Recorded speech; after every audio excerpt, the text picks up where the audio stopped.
In the bitter skies of Europe during the Second World War, dominance was measured not by rhetoric or propaganda, but by the cold, hard physics of flight.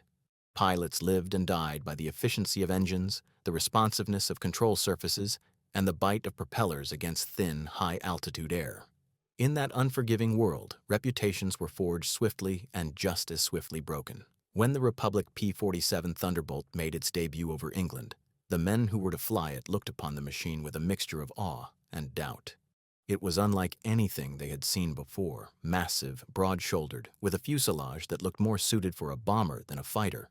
Compared to the sleek Spitfire or the elegant Bf-109, the Thunderbolt seemed like a brute.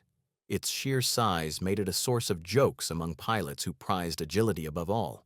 They called it the Jug, half mockingly, half affectionately, as if it were a flying beer barrel rather than a weapon of war. Early impressions didn't help its case. In its initial sorties, the P-47 struggled to match the performance envelope of its more graceful adversaries. The Luftwaffe had spent years refining its dominance through vertical fighting, climbing fast to altitude, striking from above, then diving away with practiced precision. The German pilots, often veterans of years of combat across Europe and the Eastern Front, were masters of the energy fight. To them, altitude was power and climb rate was survival. Against that philosophy, the early P-47 seemed hopelessly mismatched. It could not climb as steeply or accelerate as sharply. Pilots who had cut their teeth on nimble British fighters found the Thunderbolt heavy on the stick and sluggish in tight turns. Dogfighting in the European sky required grace. The P-47 offered raw muscle. Yet the Thunderbolt had virtues of its own, though they were less romantic and more practical. It was tough, unbelievably tough. Pilots soon realized that the thick armor plating and the massive Pratt & Whitney R2800 double wasp engine made the Jug almost indestructible. There were stories of Thunderbolts limping back to base with half their tails shredded, cylinders missing, and oil streaming across the canopy, and yet still managing to land. The Luftwaffe's guns, which could rip smaller aircraft apart in seconds, often left the Jug wounded but alive. In an air war where most fighters were fragile, that ruggedness became a kind of psychological armor for the men who flew it. Even so, toughness alone couldn't win the air war over Europe. The Allies needed fighters that could climb fast enough to meet the German interceptors before they reached the bombers. They needed acceleration to fight on equal terms in the vertical plane, where every second of hesitation could spell death. The P-47, for all its horsepower, felt hobbled. It had power to spare. The R2800 could churn out over 2,000 horsepower at full throttle. But that energy wasn't translating into climb rate. It was like having a racehorse dragging its hooves in the dirt. Somewhere in the design, performance was being lost. The problem lay in the interface between the engine's fury and the air itself. The propeller. Early Thunderbolts were equipped with narrow-bladed propellers, sometimes derisively called toothpick props. They had been sufficient in earlier prototypes and lower-power models, but by the time production P-47s were rolling off the line, the engine had outgrown them. The propellers simply couldn't absorb and translate the massive torque being produced. Instead of carving through the air efficiently, they began to lose their bite at higher altitudes and speeds. The result was inefficiency, wasted energy, slower climbs, and a sense that the aircraft was straining against its own limitations. Pilots noticed it immediately. In combat, when the call came to climb to intercept a formation of Me-109s or FW-190s, the Thunderbolt lumbered upward while the enemy seemed to leap into the sky.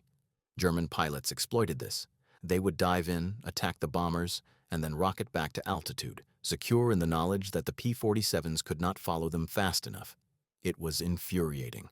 American pilots watched their prey slip away again and again, disappearing into the clouds before the heavier Thunderbolts could reach firing range. The frustration spread through the squadrons like a contagion. Some even wondered if the aircraft would ever be able to live up to its promise. But not everyone accepted defeat. Among the engineers and mechanics who lived in the hangars as much as the pilots lived in the sky, the problem became an obsession. They knew the P-47's engine had more to give. The turbo supercharger system, with its labyrinth of ducts and intercoolers, provided immense power at high altitude, an advantage over the Luftwaffe's fighters, whose engines often lost efficiency above 25,000 feet. The issue wasn't horsepower, it was the delivery of that horsepower. The toothpick props, thin and elegant by design, just couldn't provide the necessary thrust. What if the answer wasn't more power, but a better way to use it? Somewhere between field reports and test flights, The idea of replacing the propeller design began to circulate. Broader blades could bite more air, converting torque into thrust more efficiently. But broader blades also meant new challenges: increased drag, heavier mass, and the risk of ground clearance issues during takeoff and landing. Still, the potential gains were too significant to ignore. Engineers began experimenting with what would soon become the paddle blade propeller, a wide, muscular design that seemed almost too big for the already large aircraft. When the first Thunderbolts were fitted with the new propellers, pilots were skeptical. The sight of those massive blades turning on startup gave the plane an almost prehistoric look, as though it had sprouted wings and teeth at once. But once in the air, the difference was unmistakable. Acceleration improved immediately. Climb rate increased by hundreds of feet per minute. Suddenly, the aircraft felt alive in the vertical, an arena where the Luftwaffe had long held uncontested superiority. Pilots who had once cursed the P-47's sluggishness now found themselves grinning behind oxygen masks as they soared alongside or even above German fighters that had previously outclimbed them with ease. That change, subtle, mechanical, almost invisible to the casual observer, would rewrite the Thunderbolt's reputation. It didn't come from a new engine or a radical redesign. It came from a handful of engineers who understood that efficiency, not brute force, was the key to victory. This was the forgotten upgrade, the transformation that turned the P-47 from a lumbering escort into a Luftwaffe killer. The German pilots were the first to notice something strange. They began to report that the heavy American fighter no longer behaved as expected. It could follow them into climbs it had previously failed to match. It could surge upward after dives with surprising vigor. Luftwaffe intelligence dismissed these early accounts as pilot exaggeration. Perhaps the Americans were just flying more aggressively. But then the losses began to mount. Intercept missions that once favored the Germans started to turn against them. The Thunderbolts were suddenly there, high above the bombers, waiting in ambush instead of trailing far below. Word spread quickly among Allied units. Pilots who had yet to receive the upgraded props grew envious. Those who had them guarded them like secret weapons. Maintenance crews worked around the clock to retrofit existing airframes, often scavenging or trading parts between squadrons. There was a sense of shared revelation that the Jug's true potential had finally been unlocked. And with that realization came a renewed confidence, the kind that can shift the balance of an entire air campaign. By early 1944, the transformation was undeniable. The P-47 was no longer the underdog. It had become a predator. And somewhere over the skies of Germany, as contrails twisted like scars against the blue, the Luftwaffe began to understand that the tide was turning, and that the Jug, once mocked for its size, was now the hunter they feared most. The transformation of the P-47 Thunderbolt didn't happen overnight, and it wasn't orchestrated through some grand directive from on high. It happened quietly through the tireless work of engineers, test pilots, and maintenance crews who refused to accept that a machine with so much raw potential should remain shackled by its own limitations. They tested and retested, swapping blades, adjusting pitch, experimenting with new hubs and configurations. The field reports began to reflect the difference. The numbers told a story even before the pilots did. Climb rates were improving. Time to altitude was shrinking. Fuel efficiency at certain settings even ticked upward slightly since the engine wasn't straining as hard to produce the same thrust.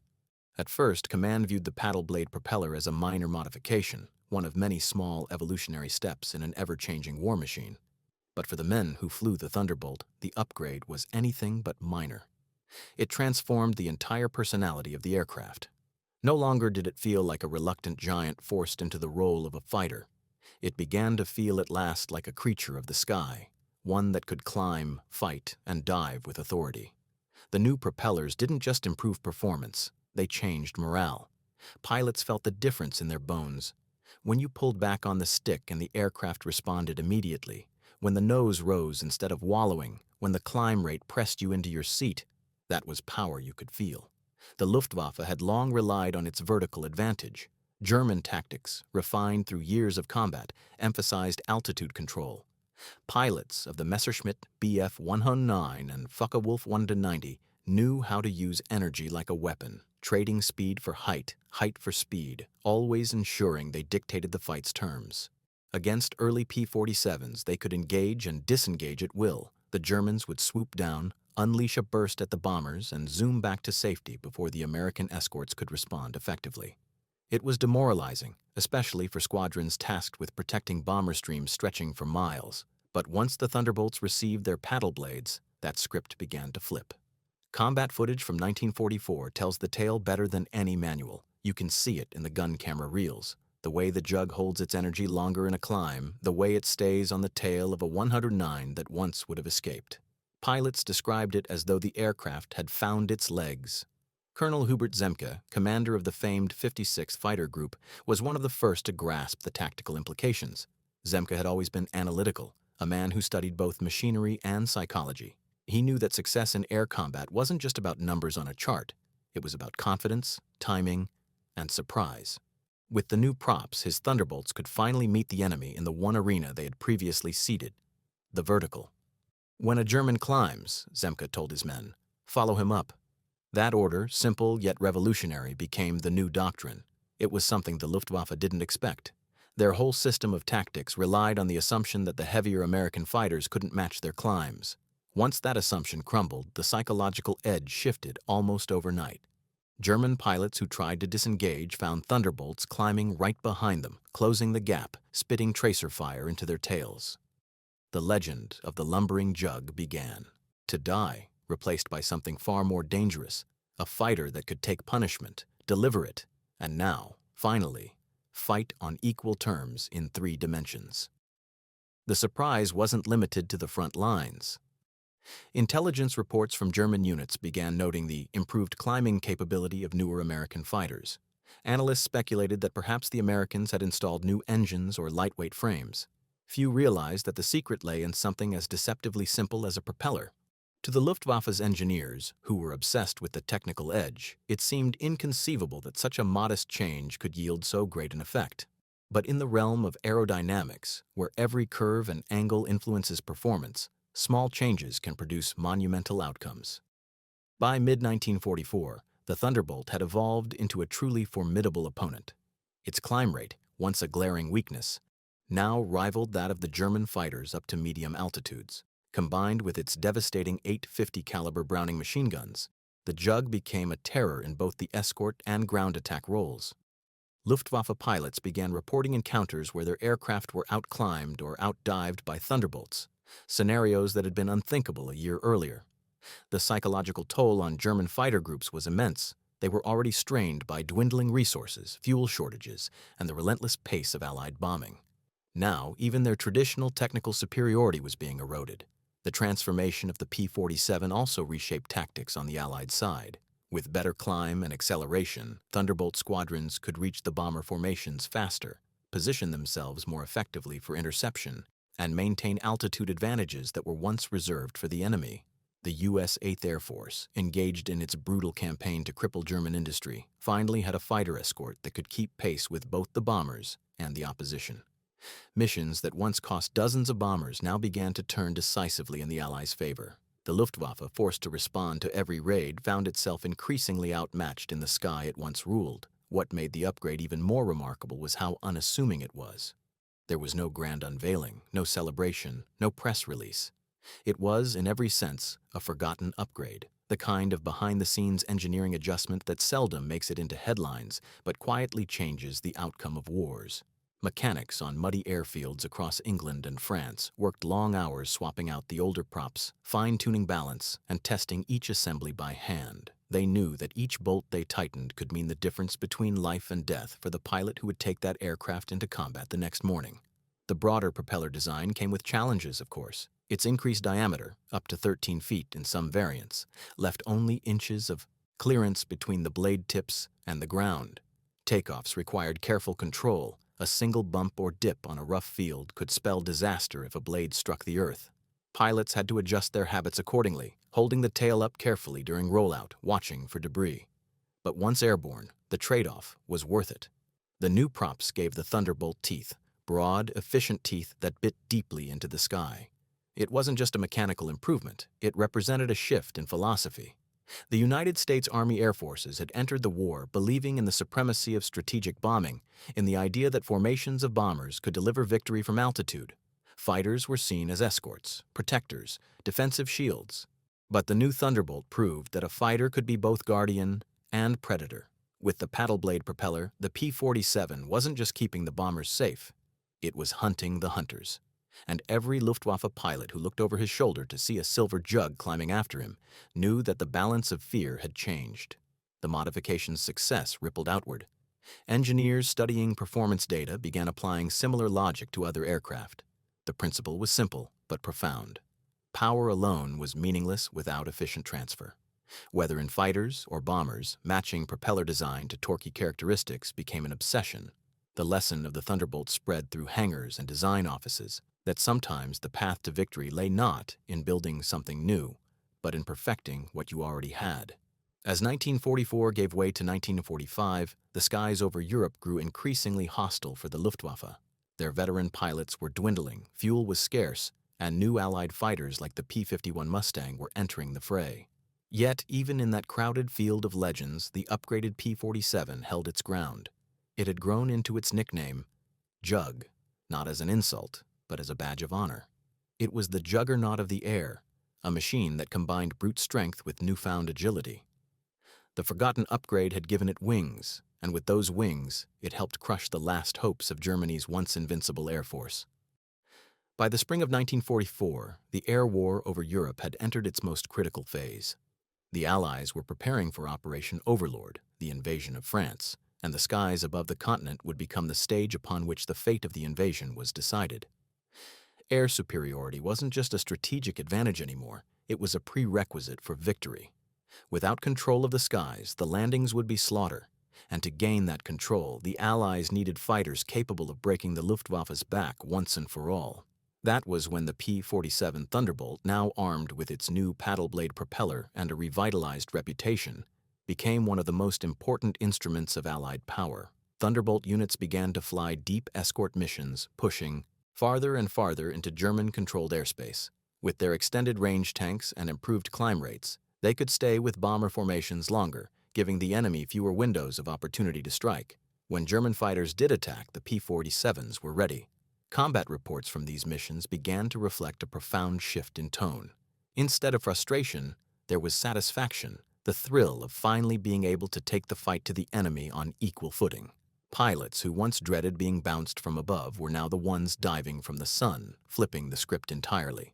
To understand the scale of that transformation, one must appreciate just how demoralizing the air war had been for Allied fighter pilots in 1943. The Luftwaffe's Jagdgeschwader units were ruthless and disciplined, led by veterans who had honed their craft since Spain and the Battle of Britain. They knew the terrain, the air currents, and the psychology of aerial combat. Facing them with an underperforming aircraft had been like running uphill against a storm.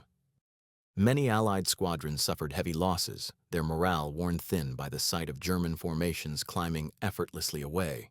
But when the paddle blade propeller came along, it was as though a door that had been locked tight suddenly swung open. For the first time, P-47 pilots could play the Luftwaffe's game and win. They could meet the 109s and 190s in steep climbs, hold position at high altitude, and even out-accelerate them in certain regimes of flight. Their turbo-supercharged engines provided ample power above 20,000 feet, where the German aircraft began to lose efficiency.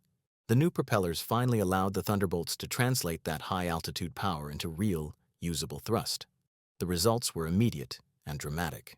In dogfights that reached into the thin upper air, the Thunderbolts were now predators. One of the most striking examples came during the infamous Big Week in February 1944. The Allies launched massive bombing raids against the heart of the German aircraft industry, Regensburg, Leipzig, Augsburg, and other key production centers. The Luftwaffe threw everything it had into the defense, and the sky became a swirling cauldron of contrails, tracers, and fire. Amid that chaos, the upgraded P-47s proved their worth. Their ability to climb rapidly into position allowed them to intercept German fighters sooner and stay engaged longer. Many of the Luftwaffe's top aces reported being surprised by the Thunderbolt's sudden aggressiveness. What had once been a predictable opponent had become an unpredictable and dangerous one. Pilots' diaries and mission logs from that period capture the change in tone perfectly. Where earlier entries lamented poor climb performance, later notes were filled with pride and awe. "This thing climbs like a homesick angel now," one pilot wrote after his first combat sortie with the paddle blade prop. Another simply said, "Finally, we can chase them." For the men flying those missions, it was more than a mechanical upgrade. It was vindication. The aircraft they had doubted, even mocked, had become a weapon of vengeance. The psychological dimension of that transformation can't be overstated. Air combat, more than any other kind of warfare, depends on morale and confidence. Pilots needed to believe their machine could protect them and outperform the enemy. Before the upgrade, that belief wavered. The Luftwaffe's reputation was enormous, almost mythical. They were seen as masters of the air, impossible to surprise, impossible to match in skill or machinery. But when Thunderbolts began clawing upward beside them, that myth began to crack. Once a myth cracks, it doesn't mend, it collapses. The Germans, for their part, tried to adapt. They pushed for higher performance variants of their fighters, installing more powerful engines and lighter armaments to regain their edge. But by then, they were fighting uphill. The Allied numerical advantage was overwhelming, and their machines were finally matching or exceeding German designs in key areas. The P-47, with its combination of speed, toughness, and now superior climb, was carving a path of destruction across occupied Europe. Luftwaffe ground crews began referring to the aircraft with grudging respect, noting that it was one of the few Allied fighters that could take incredible punishment and still return fire. Even German pilots admitted that they could no longer assume superiority. Some intelligence briefings from the period mentioned the improved American fighter with large propeller blades. Though the exact nature of the modification wasn't fully understood, the larger prop was often mistaken for a ground handling modification, something to aid takeoff with heavy loads. The irony was that the very feature dismissed as trivial was the one reshaping the air war. Meanwhile, the Thunderbolt's new capabilities began influencing not just air-to-air combat, but also its effectiveness as a ground attack platform. Its ability to climb quickly after a dive-bombing run made it far more survivable against anti-aircraft fire. Pilots could swoop down on German convoys, unleash rockets or machine gun bursts, and then pull up into the sky faster than ever before.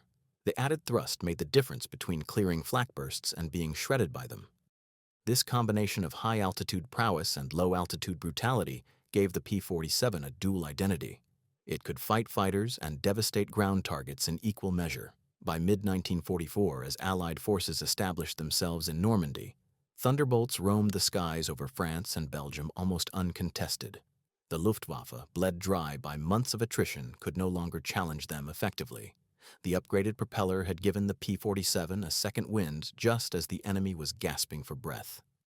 Every climb, every interception, every victory added to the legend of a machine once written off as too heavy, too slow, too clumsy. Now it was the Germans who joked bitterly about trying to outrun the Jug. The scale of destruction was staggering. During the summer and autumn of 1944, Thunderbolt groups destroyed thousands of enemy aircraft, not just in the air but on the ground, where Luftwaffe squadrons were often caught refueling or taxiing. The improved acceleration allowed Thunderbolt pilots to perform bounce attacks with deadly precision. They could dive, strike, and climb away before German gunners could react. It became an industrial-scale predator, its broad propellers chopping through the air like the blades of a reaper. But every innovation has its price. The paddle blade propeller, for all its advantages, made maintenance more demanding. The heavier blades required careful balancing. Even a small vibration could lead to mechanical failure if left unchecked. Ground crews had to become masters of calibration, checking pitch angles and torque settings with almost surgical precision. They worked long nights under dim lights, their hands blackened with oil and graphite, knowing that one oversight could cost a pilot his life. Yet despite the added labor, morale in the maintenance teams soared alongside that of the pilots. They knew they were tending to something extraordinary, a machine that had defied expectations and rewritten its destiny. As autumn arrived, the Thunderbolt's reputation was cemented. It was no longer just a defensive escort, it was a symbol of Allied dominance in the air. Its engine's deep roar became synonymous with power, its broad propellers flashing silver against the clouds like spinning shields. German civilians on the ground would look up and recognize that sound instantly, a low, thunderous growl that meant their world was under attack once again. To them, the P-47 was the herald of destruction. To the men who flew it, it was salvation. The Thunderbolt's newfound dominance didn't just shift the balance of air combat, it transformed the culture of the units that flew it. Once regarded as the big, ugly brute of the skies, the Jug had become an icon of American ingenuity, proof that practical engineering and perseverance could overturn any disadvantage. Pilots who had once begged to transfer to Mustang squadrons now proudly identified as Jug jocks. They joked that the P-47 might be heavy, but it carried its own armor plating in case you made a mistake. Beneath that humor, however, lay a deep respect for a machine that had saved countless lives. Each squadron developed its own traditions around the aircraft. Some crews painted massive shark mouths on the broad cowlings. Others adorned their jugs with pin-up art, names of sweethearts, or talismans for luck. But behind the paint and bravado was the quiet understanding that this aircraft had been reborn. The wide paddle blade propeller had given it something akin to a soul, a sense that it was finally living up to its purpose. When pilots throttled up on takeoff, they could feel the blades digging into the air, the entire machine surging forward with muscular intent. It was no longer fighting the sky. It was part of it. Colonel Zemka and the 56 Fighter Group became legends, in part because they were among the first to harness the full potential of the upgraded P-47. Zemka, ever the tactician, emphasized disciplined formations and coordinated attacks. The key, he taught, was energy management. With the improved propeller, his Thunderbolts could now retain energy in a climb far longer than before. That meant they could enter and exit engagements on their own terms, a fundamental shift in air combat doctrine. The boom and zoom tactics once dominated by the Germans now belonged to the Americans. The hunters had become the hunted. There's a famous account from one of Zemke's pilots describing an encounter over Germany in which a flight of Thunderbolts chased a group of FW-190s attempting to climb away. In earlier days, that would have been a futile pursuit. The 190s would have simply pulled into the vertical and vanished into the clouds, leaving the Jugs wallowing below. But on that day, the tables turned. The P-47s followed them up, not falling behind, but gaining, inch by inch. The German leader, realizing too late that he could not shake them, rolled over to dive away. The lead Jug's 850 caliber guns roared, and the 190 exploded into a fireball that tumbled earthward. The pilot later described it simply, "We climbed right into them. They didn't expect that." That one moment captured the essence of the forgotten upgrade. It wasn't glamorous, but it was transformative. The Thunderbolt no longer depended solely on its toughness or its speed in a dive. It could now fight in every dimension. It could climb to intercept, hold its energy, and use its mass to its advantage in rolling maneuvers. The Luftwaffe's veterans began to describe it as the flying anvil, not because it was slow, but because it struck with unstoppable force. As the war pushed deeper into Germany, the Jug's broad propeller became an unmistakable signature. From the ground, its engine note was distinctive, a deep, throaty growl that sent soldiers diving for cover. When those blades caught the light, flashing silver and black as they turned, they seemed to announce that retribution was coming. Thunderbolts strafed trains, convoys, bridges, and airfields with surgical precision. Their ability to accelerate after an attack run, climbing back to altitude before flak batteries could recalibrate, made them nearly untouchable. German supply lines were shredded. Their retreating columns were harried day after day. For the men flying these missions, the paddle blade propeller meant survival. Every extra foot of climb per minute increased their odds of escaping ground fire or enemy pursuit. It also gave them tactical freedom. They could dive low to attack, then haul their heavy aircraft back into the sky with a confidence they had never known before. In squadron briefings, pilots spoke openly about how different the Jug felt, how much more responsive it was when they pushed the throttle forward. They said it no longer hesitated, it leapt. The forgotten upgrade also revealed something about the nature of innovation in wartime. Grand strategies and new weapons often dominate the headlines, but wars are frequently won by small, almost invisible adjustments, the kind that emerge from workshops rather than laboratories. The engineers who designed the paddle blade propeller were not chasing glory. They were solving a problem. They studied airflow, torque curves, and propeller efficiency until they found a shape that worked. Then they trusted the pilots to prove it in combat. That synergy between the minds on the ground and the men in the air was what kept the Allies adaptable. Even as the P-51 Mustang began to take the spotlight later in the war, the P-47 continued to do the heavy lifting. Its rugged construction and powerful armament made it ideal for ground support. With the upgraded propeller, it could climb out of danger zones faster, making it the perfect weapon for tactical strikes in support of advancing troops. From the hedgerows of Normandy to the forests of the Ardennes, the Jug became a familiar guardian to the soldiers below. They called it the Angel with 8 guns. When its broad-bladed propeller thundered overhead, they knew help had arrived. There are stories from the Battle of the Bulge where P-47 squadrons braved freezing weather and low visibility to hammer German armor columns. The Luftwaffe was a shadow of its former self by then, but flak guns still posed a deadly threat. Pilots would dive steeply through cloud breaks, release their ordnance, and pull up hard, relying on the paddle blade's grip to yank them skyward again. The narrow propellers of old would have left them wallowing in the climb, easy targets for the gunners. The new props pulled them clear, their engines howling with the effort. Many of those pilots credited that simple mechanical change with saving their lives more times than they could count. One maintenance sergeant later described the upgrade as the difference between pushing a door and kicking it open. His words captured the essence of the transformation perfectly.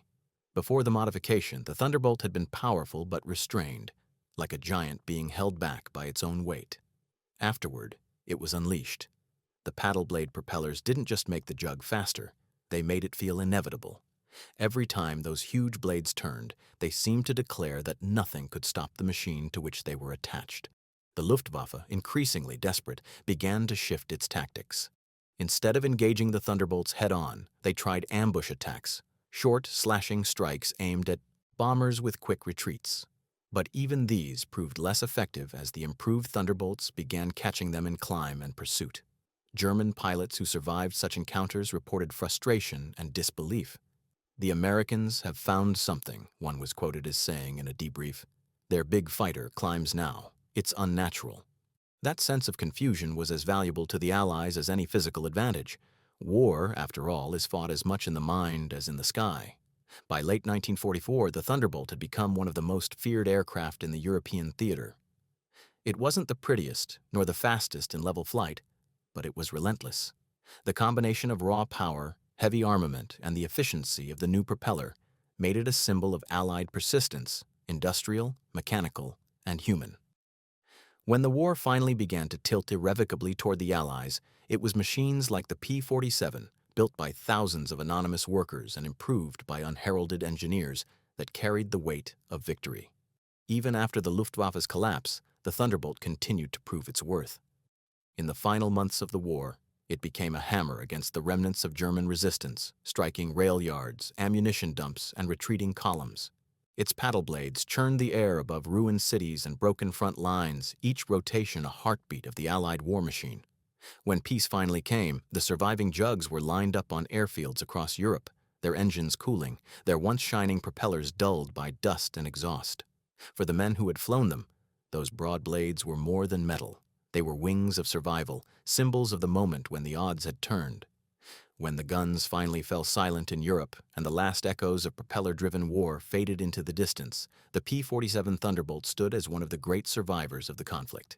It had begun its service life as an object of skepticism, dismissed by many as an overweight experiment in over-engineering, and ended it as one of the most respected fighters ever built. But what made that journey so remarkable wasn't just its battlefield record. It was the hidden transformation that made it possible. Somewhere between the blueprints and the battlefields, a simple propeller change had rewritten aviation history, though few outside the cockpit ever realized it. In the months following Germany's surrender, Allied engineers pored over mountains of technical reports, evaluating what had worked and what hadn't. When they reached the Thunderbolt's performance data, one statistic leapt out: a significant jump in climb rate and energy retention coinciding with the introduction of the paddle blade propeller. It wasn't an incremental improvement, it was a leap forward. Tests showed that the modified Jug could reach operational altitude nearly a minute faster than its predecessors. In aerial warfare, a minute could mean the difference between intercepting an enemy formation or arriving too late to stop it. That revelation made many of the men who had worked on the propeller beam with pride. They had known it was an improvement, but even they hadn't fully grasped how dramatic its effects would be across thousands of sorties. In retrospect, it seemed obvious. The P-47's enormous engine had always had more torque than the thin-bladed propellers could handle efficiently. Once that mismatch was corrected, everything else fell into place. It was a classic case of engineering elegance, not by adding complexity, but by aligning existing components to work in harmony. Yet, as with so many victories in war, credit was unevenly distributed. The headlines went to the pilots and the aircraft as a whole, while the engineers and factory workers who designed and built the new props faded into obscurity. Their story was rarely told, their names mostly lost to time. But among the maintenance crews and pilots there was no doubt. They spoke about the paddle blade propeller in the same reverent tones they reserved for the double Wasp engine or the 850 caliber guns. In the lore of the Thunderbolt community, that propeller was not just an upgrade, it was a resurrection. Even in peacetime, when air forces around the world began transitioning to jets, the lessons of the P-47's forgotten upgrade endured. The principle it demonstrated, that performance gains often come from optimizing energy transfer rather than simply increasing power, became a guiding philosophy for aircraft design. Engineers realized that every horsepower counts, but only if it can be harnessed effectively. The Thunderbolt's success proved that innovation doesn't always mean starting from scratch. Sometimes it means listening to what the machine is already trying to tell you. Back in wartime Europe, long before those lessons were codified in textbooks, the effect of that upgrade was deeply personal. For the men of the 8th and 9th Air Forces, the Jug was more than a piece of machinery. It was a companion, a lifeline.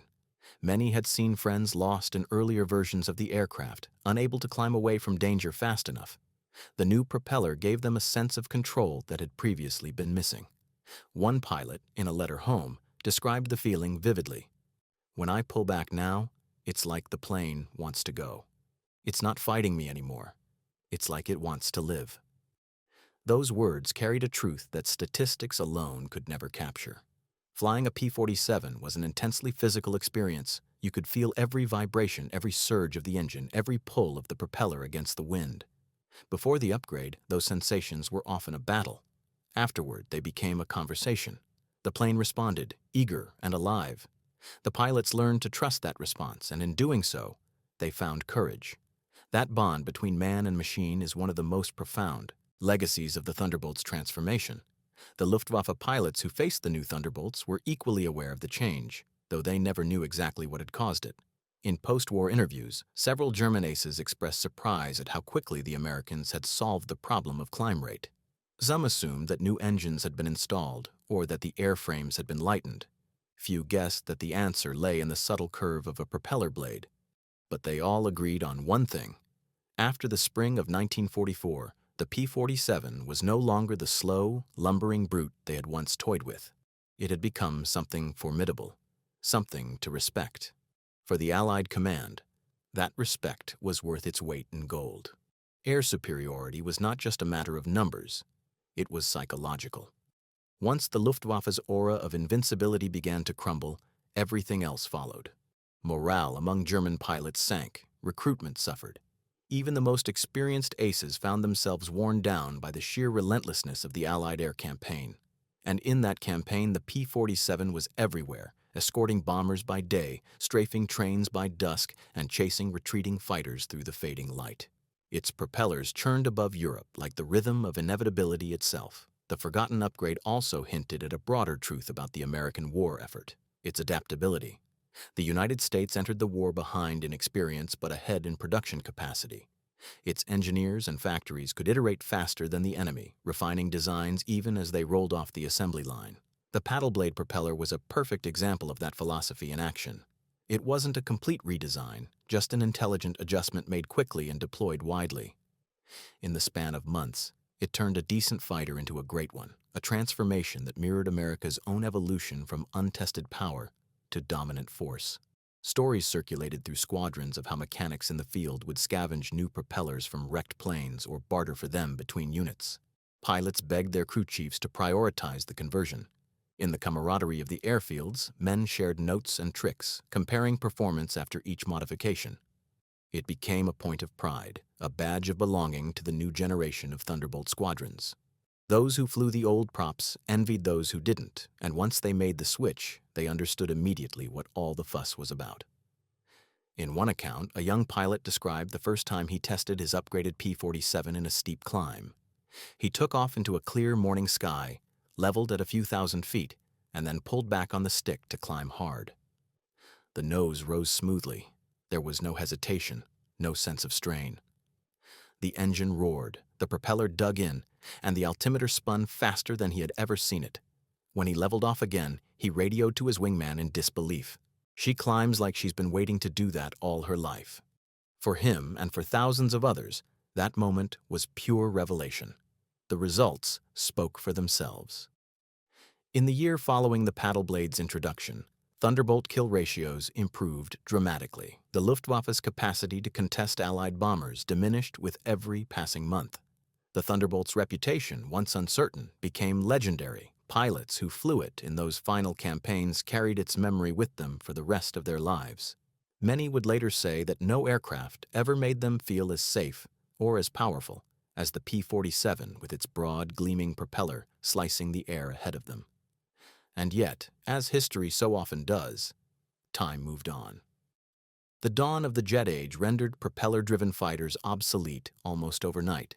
The P-47 was retired, replaced by sleeker, faster, more advanced machines. But among those who had flown it, there was a sense of nostalgia that refused to fade. The Jug had earned its place not just through numbers or victories, but through resilience, the kind of resilience that came from overcoming its own flaws. The forgotten upgrade was part of that story, a quiet testament to the power of persistence and ingenuity. When historians speak of the great machines of the Second World War, they often mention the Spitfire, the Mustang, the Messerschmitt.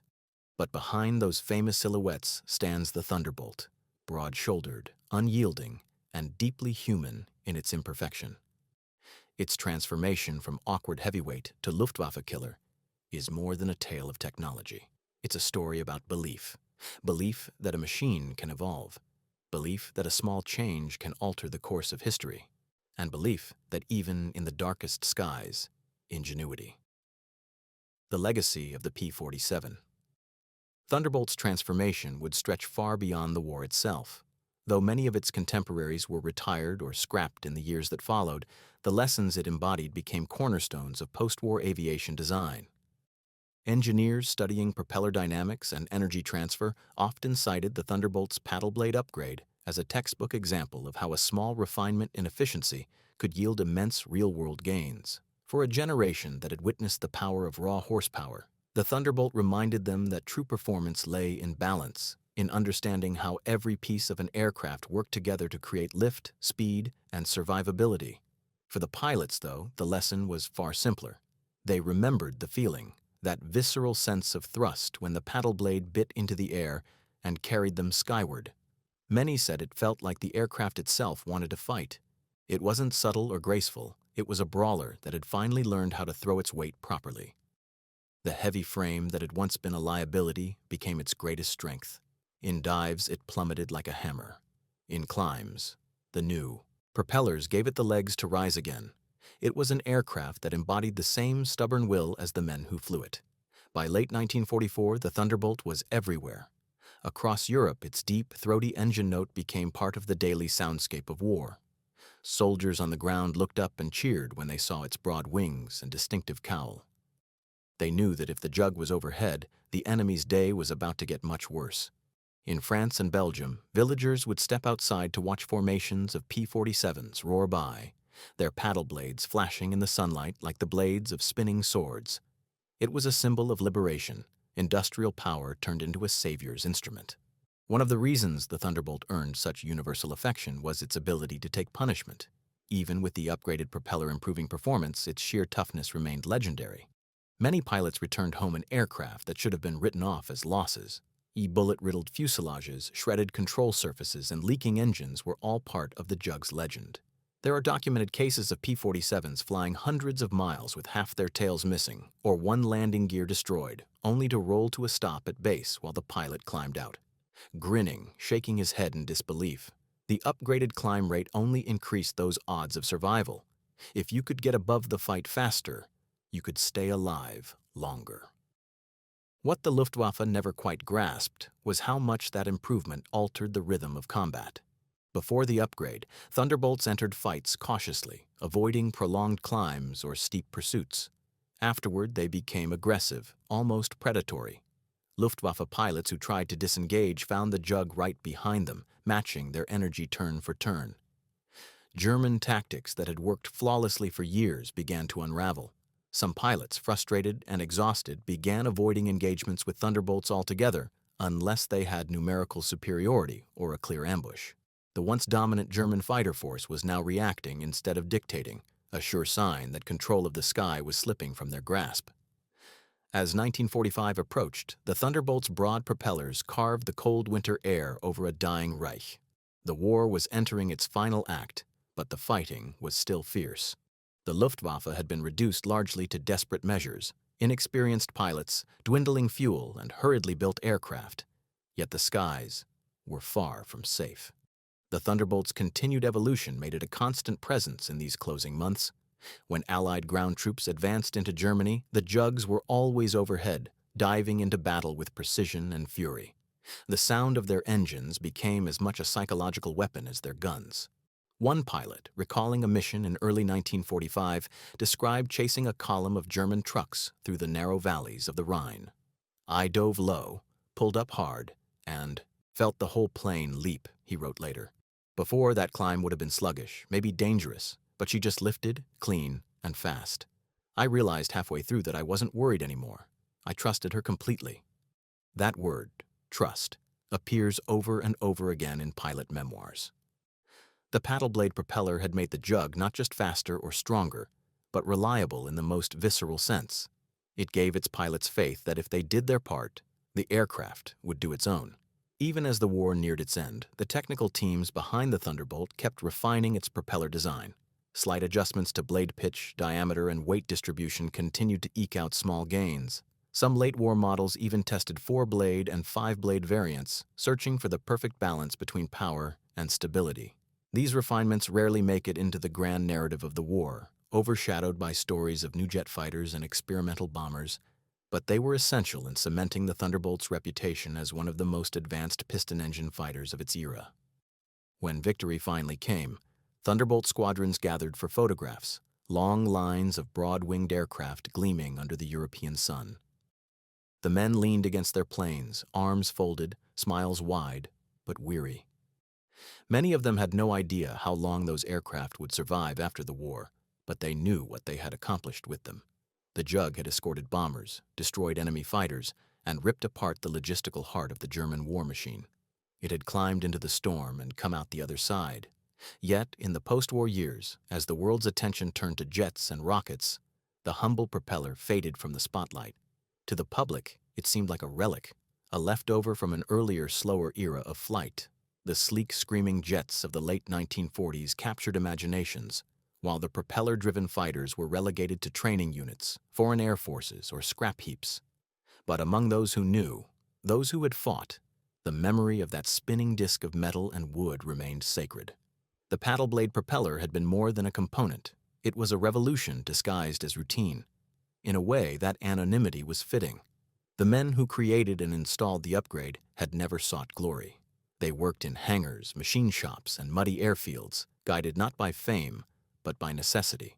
They looked at the limitations of a good aircraft and asked how to make it great. That quiet humility mirrored the spirit of the Thunderbolt itself, unassuming on the ground, unstoppable in the air. Decades later, aviation historians would rediscover the technical reports and combat records that documented the P-47's performance leap. Only then did the broader story of the forgotten upgrade come into focus. The data was irrefutable. The introduction of the paddle blade propeller had transformed the Jug's climb rate by roughly 400 feet per minute, improved acceleration, and reduced time to altitude by over 10%. Those numbers might sound abstract, but in combat terms they meant survival, the ability to catch an enemy before he reached his firing position, or to climb out of flak range before the next burst. In interviews conducted in the decades after the war, surviving pilots often laughed when asked about the secret behind the Thunderbolt's success. "Secret?" one chuckled. "There wasn't any secret. We just stopped wasting what we already had." That simple statement captured the genius of the forgotten upgrade. It wasn't about inventing something new. It was about unlocking what was already there. The power had always existed inside that massive engine. The paddle blade propeller simply gave it a voice. When one thinks about it that way, the story of the Thunderbolt becomes almost poetic. It's the story of a machine that had everything it needed from the beginning, but had to evolve to realize its potential, much like the men who flew it. Both started the war uncertain, untested, and underestimated. Both grew through experience and adaptation. And both, when their moment came, proved unstoppable. In the decades after World War II, when the smoke had cleared and history began to settle into books and museums, the P-47 Thunderbolt's reputation continued to evolve. For a time, it was overshadowed by the sleek and glamorous P-51 Mustang, whose long range and elegant design made it the poster child of the U.S. Army Air Forces. But among those who truly understood the science and struggle of the air war, the Thunderbolt remained the unsung hero, the dependable brawler that had borne the heaviest burdens and, through one quiet improvement, achieved greatness. The paddle blade propeller itself became an almost mythic piece of engineering lore. To those who studied it, it was a reminder that perfection is rarely achieved through invention alone. It comes through refinement, through listening to feedback from the field, from the men who lived with the machine every day. Pilots weren't shy about reporting the shortcomings of their aircraft, and engineers weren't too proud to adapt. That collaboration, that living conversation between design and use, is what made the Thunderbolt's evolution possible. Every turn of those broad blades was a testament to human ingenuity and communication across thousands of miles of airfields and factories. The first Thunderbolts to receive the new propellers were tested extensively in England in late 1943. Reports from the time described not just an increase in climb rate, but also in acceleration and responsiveness. The aircraft felt lighter on the stick, more eager to react. Pilots said it was as if the P-47 had shed invisible chains. As those models entered combat, their effectiveness spoke for itself. Luftwaffe pilots began to notice the difference almost immediately, and so did the bomber crews. Instead of seeing their escorts trailing behind or diving late into battle, they now saw them streaking upward to intercept attackers long before the bombers were in danger. For the men inside those bombers, the flying fortresses and liberators lumbering through walls of flak, that change meant survival.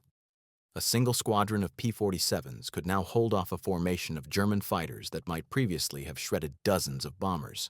The new propellers, unseen and unnoticed by the men inside those bomb bays, were quietly altering the rhythm of life and death thousands of feet above Europe. It's easy to forget that the war in the air wasn't just about technology. It was about timing. Every second gained or lost could cascade into hundreds of lives saved or lost. The Thunderbolt's forgotten upgrade bought those seconds back. In those brutal months of 1944, timing was everything. The Allied strategic bombing campaign demanded precision and consistency. Every mission required exact coordination. Fighter escorts had to be in place at the right altitude and at the right time, or the bombers would fly into the heart of German defenses unprotected. Before the propeller upgrade, delays in climbing to altitude sometimes meant that P-47s arrived late to their rendezvous points. Those delays could be catastrophic. But with the paddle blade propellers, the problem vanished. The Thunderbolts could now climb quickly enough to meet their formations on schedule, turning what had once been a logistical headache into a dependable routine.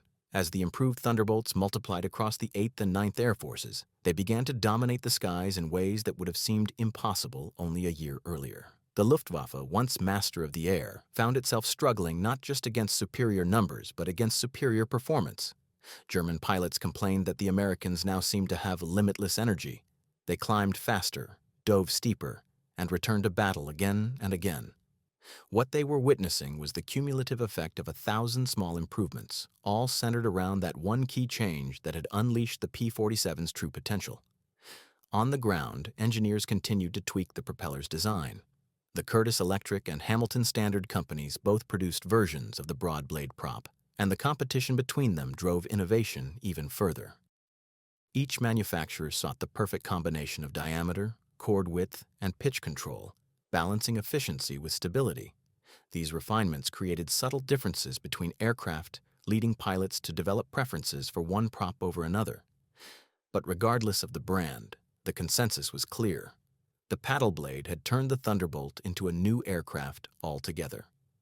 The stories of those who flew it paint a vivid picture of what that transformation meant in human terms. Many pilots had survived encounters that would have been fatal before the upgrade. A steep climb to avoid flak, a burst of acceleration to evade a pursuer, or a rapid ascent to catch an enemy that had slipped above the formation. These were not abstract advantages. They were tangible, physical lifelines. One veteran recalled dogfighting a Messerschmitt 109 at 25,000 feet and realizing, mid-engagement, that his Thunderbolt was matching the German move for move. "I remember thinking," he said later, "you're not getting away this time." And he didn't. As the months wore on, Thunderbolt units became synonymous with dominance. The 56th Fighter Group alone scored over 665 aerial victories, the highest of any American fighter group in the European theater. Many of those kills came after the adoption of the new propeller. The statistics told a story of relentless improvement, of an aircraft that had gone from lagging behind to leading the charge. It's no exaggeration to say that the paddle blade propeller changed the tempo of the air war itself. But war is never just about machines. It's about the people who make them work, the pilots, the engineers, the mechanics, and the strategists. In every squadron, stories circulated of how crews had improvised to keep the jugs flying. Spare parts were scarce, so propeller blades were sometimes swapped between aircraft, rebalanced by hand using little more than intuition and experience. The men in the field became experts in the art of adaptation. They understood that the war wouldn't wait for perfect conditions. They had to make do with what they had. The Thunderbolt rewarded that determination. It was a forgiving aircraft built like a tank, able to handle rough treatment. Its new propeller didn't change that, it enhanced it. By early 1945, when the Luftwaffe was collapsing and Allied dominance was complete, the P-47 stood as the embodiment of what relentless refinement could achieve. Its propellers still spun tirelessly over ruined cities and frozen forests, escorting the final waves of bombers that would end the war in Europe. Each mission carried a sense of inevitability. The Germans could no longer climb high enough, fly fast enough, or turn tightly enough to stop the Allied tide.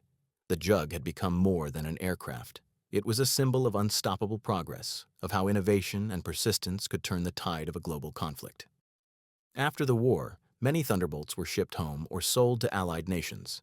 Some served in foreign air forces for years, their broad propellers still flashing in sunlight over distant skies. Others were retired quietly, their engines silenced forever. But the men who had flown them never forgot the moment they first felt that surge of new power beneath their hands. Even decades later, veterans would describe it as a revelation. The instant the aircraft ceased being a lumbering guardian and became a hunter. The forgotten upgrade had given the P-47 its spirit. When historians look back on the Thunderbolt story, they often focus on its durability, its firepower, and its role in the European theater. Yet behind all those achievements lies the quiet hum of a mechanical miracle, a set of paddle-shaped blades that transformed potential into performance. It was a reminder that sometimes the most profound revolutions are the ones that go unnoticed, hidden beneath layers of noise and motion. The Thunderbolt's greatness didn't come from a new invention, but from understanding how to use what it already possessed. That's a lesson that echoes far beyond aviation, a truth about human creativity itself. Long after the war had ended and the jets had taken over the skies, veterans of the P-47 still gathered to tell stories of the old Jug. In air shows and reunions, the conversations would always circle back to the same turning point, the day the new paddle blade propellers were installed. They'd lean back, grin, and shake their heads, as if even after decades they still couldn't quite believe how much that one change had altered everything. "She just came alive," one pilot would say. "You could feel it the second you pushed the throttle forward." The laughter and nostalgia weren't just sentimentality, they were gratitude. Those blades had saved lives. The propeller itself was a masterpiece of wartime design, deceptively simple, brutally effective. With its broad, muscular blades, it could absorb far more torque from the Pratt & Whitney R2800 engine without losing efficiency. It translated that raw power into clean, relentless thrust. Each turn of those blades generated the lift that the earlier narrow toothpick props could never achieve. The result was an aircraft that finally matched its own potential. It could take the fight to the enemy instead of waiting for the enemy to come to it. That subtle mechanical miracle turned the Thunderbolt into a predator that could stalk the Luftwaffe through every layer of the sky. For German pilots, the change was unnerving. Before, they'd relied on their fighters' superior climb rate and agility to escape danger. They'd dive through bomber formations, fire short bursts, then climb back toward the sun, secure in the knowledge that the Americans couldn't follow. After the upgrade, that confidence vanished. Suddenly, the Thunderbolts were climbing after them, slowly at first, then faster, closing the gap with each second. German flight instructors had to rewrite their manuals. They told new recruits to avoid vertical engagements with the big American fighter whenever possible. "Do not try to climb with the Jug," one Luftwaffe training circular warned in early 1944. "It will surprise you."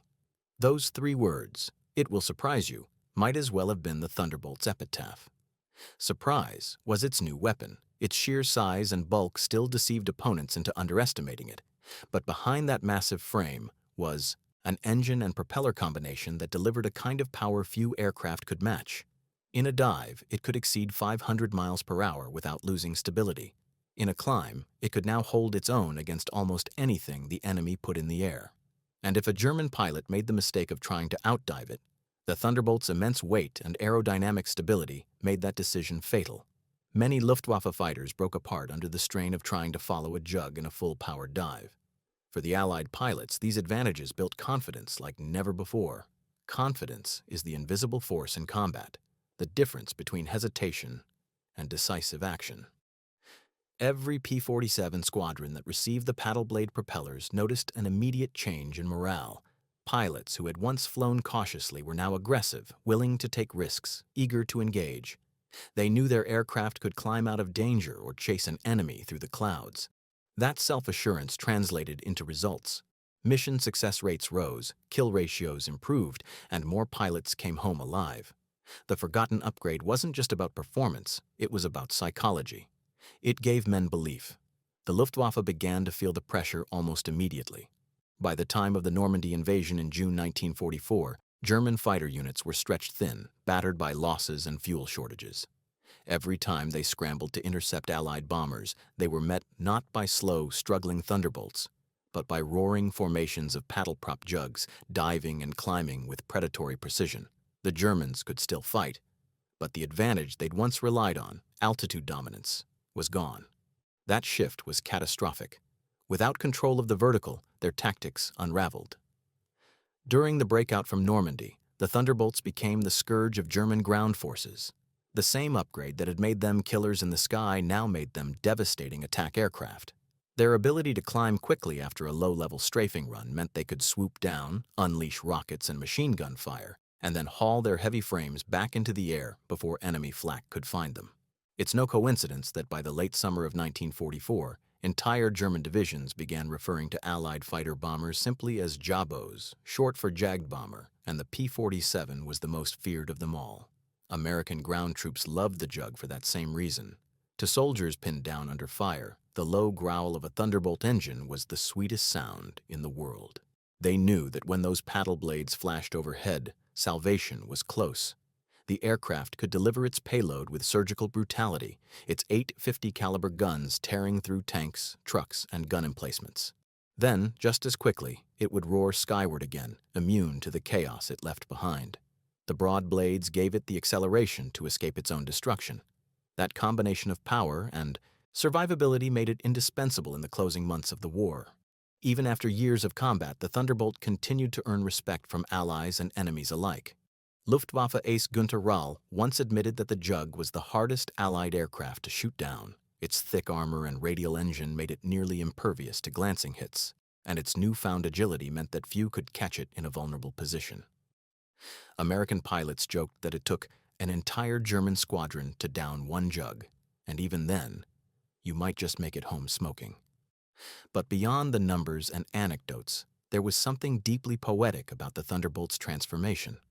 It was a story of redemption, a machine that began its life misunderstood, dismissed as a failure, only to rise through perseverance and adaptation.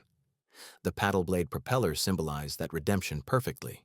It didn't change the aircraft's identity, it revealed it. The power had always been there, waiting for the right channel, the right shape, the right connection between metal and air. Once that connection was made, the P-47 became what it was always meant to be, a force of nature. For the men who flew it, the Jug was more than just a weapon, it was a companion. Pilots often spoke about how alive it felt, how responsive it became after the upgrade. They described hearing the change in the propeller's song, a deeper, steadier rhythm that told them the plane was performing at its peak. In moments of danger, that sound was reassurance. It meant the machine was with them, straining, clawing, fighting for the same survival they were. That bond between man and machine is hard to explain to those who haven't felt it, but for the Thunderbolt pilots, it was sacred. After the war, when the surviving aircraft were scattered to museums, scrapyards, and foreign airfields, those paddle blade propellers often remained as the last intact pieces of history. Many were salvaged, polished, and hung on walls as memorials. Veterans would stand before them, tracing the curved edges with their fingers, remembering how those blades had looked spinning against the sky, a blur of motion, strength, and defiance. To them, it wasn't just metal. It was memory, made tangible. Today, when you see a restored P-47 start up at an air show, that deep growl of the R-2800 still carries the same authority it did 80 years ago. The propeller arcs begin to shimmer, and for a moment, time folds back. The crowd feels a fraction of what those wartime pilots felt, that surge of raw, unstoppable force as the jug lifts its nose and climbs. Most of the spectators won't know the history behind those paddle-shaped blades or how they turn the tide of aerial combat, but they'll sense it in the sound, that mixture of power and purpose that defined an era. The P-47's forgotten upgrade is a reminder that greatness often hides in the details.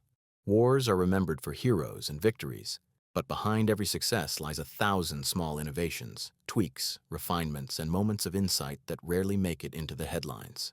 The paddle blade propeller was one of those moments. It didn't just make the jug a better fighter, it made it a legend.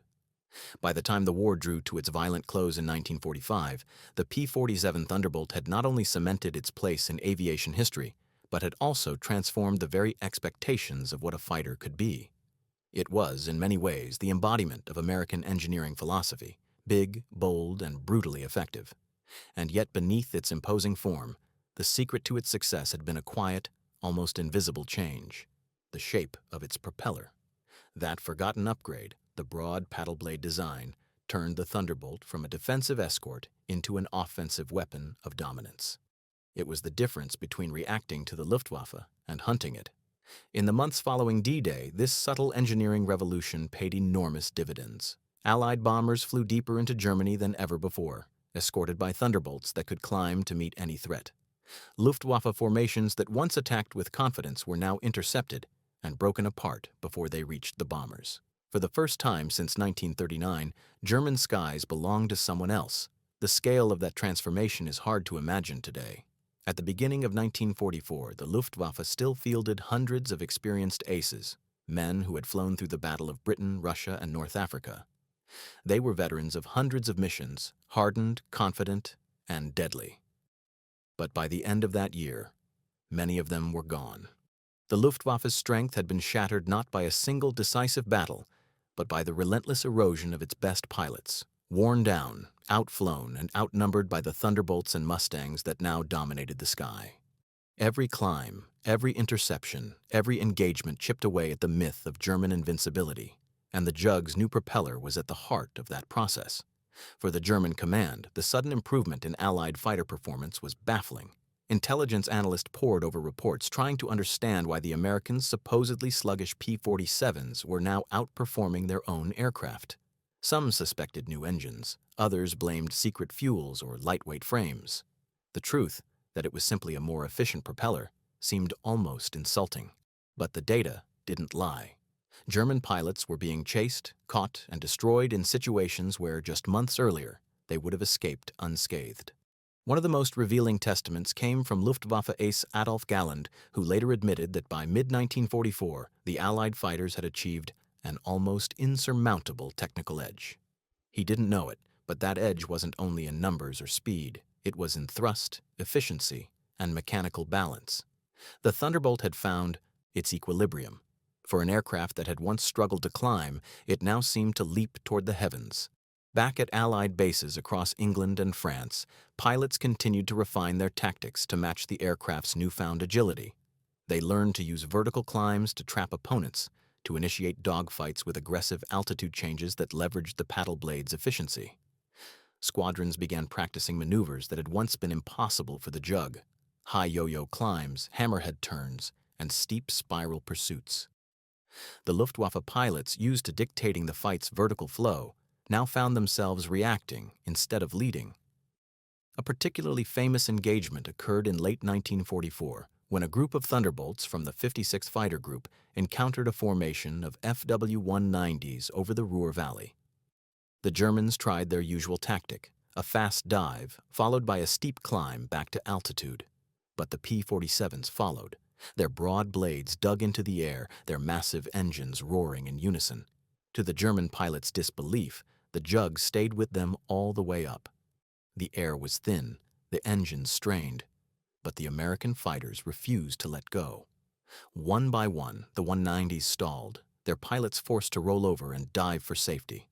The Thunderbolts didn't just match them, they outclimbed them. It was a symbolic moment, the final surrender of the Luftwaffe's last advantage. For the Americans, that engagement became a legend, a turning point that proved just how far the jug had come. Pilots spoke of it for years afterward, describing how surreal it felt to see German fighters running instead of chasing. The paddle blade propeller had given the Thunderbolt what every fighter pilot dreams of: control of the sky. Beyond combat, the upgrade also influenced the way engineers approached propeller-driven flight for years to come. The lessons learned from the P-47's success shaped post-war aircraft design and performance testing. The notion that a propeller's geometry could dramatically change an aircraft's climb and acceleration became a standard consideration. It wasn't just about horsepower anymore. It was about how efficiently that power could be harnessed. In a sense, the paddle blade propeller marked the beginning of a new philosophy in aeronautical engineering, one that would echo into the age of turboprops and early jets. Even within the Thunderbolt's own production line, the upgrade sparked a wave of innovation.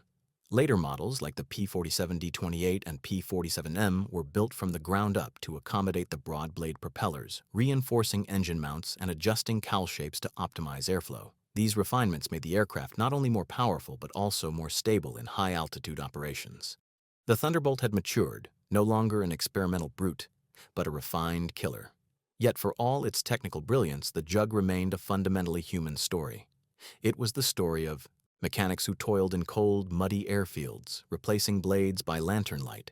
It was the story of engineers who spent sleepless nights studying airflow equations, chasing fractions of efficiency that could save lives. It was the story of pilots who climbed into the cockpit each morning, trusting that the men on the ground had given them every possible advantage. The paddle blade propeller wasn't just a piece of metal, it was a bond between all those people, a silent partnership that stretched across continents and disciplines. In the years after the war, as surviving Thunderbolts were retired or sold to Allied nations, many of them continued to fly in foreign service well into the 1950s. In places like Brazil, Mexico, and Yugoslavia, the P-47's broad propellers could still be seen cutting through the air, long after jets had taken over the world's major air forces. Those nations valued the jug for the same reasons its wartime pilots had: its reliability, its power, and its almost indestructible frame. The forgotten upgrade had given it a longevity few other piston-engine fighters could match.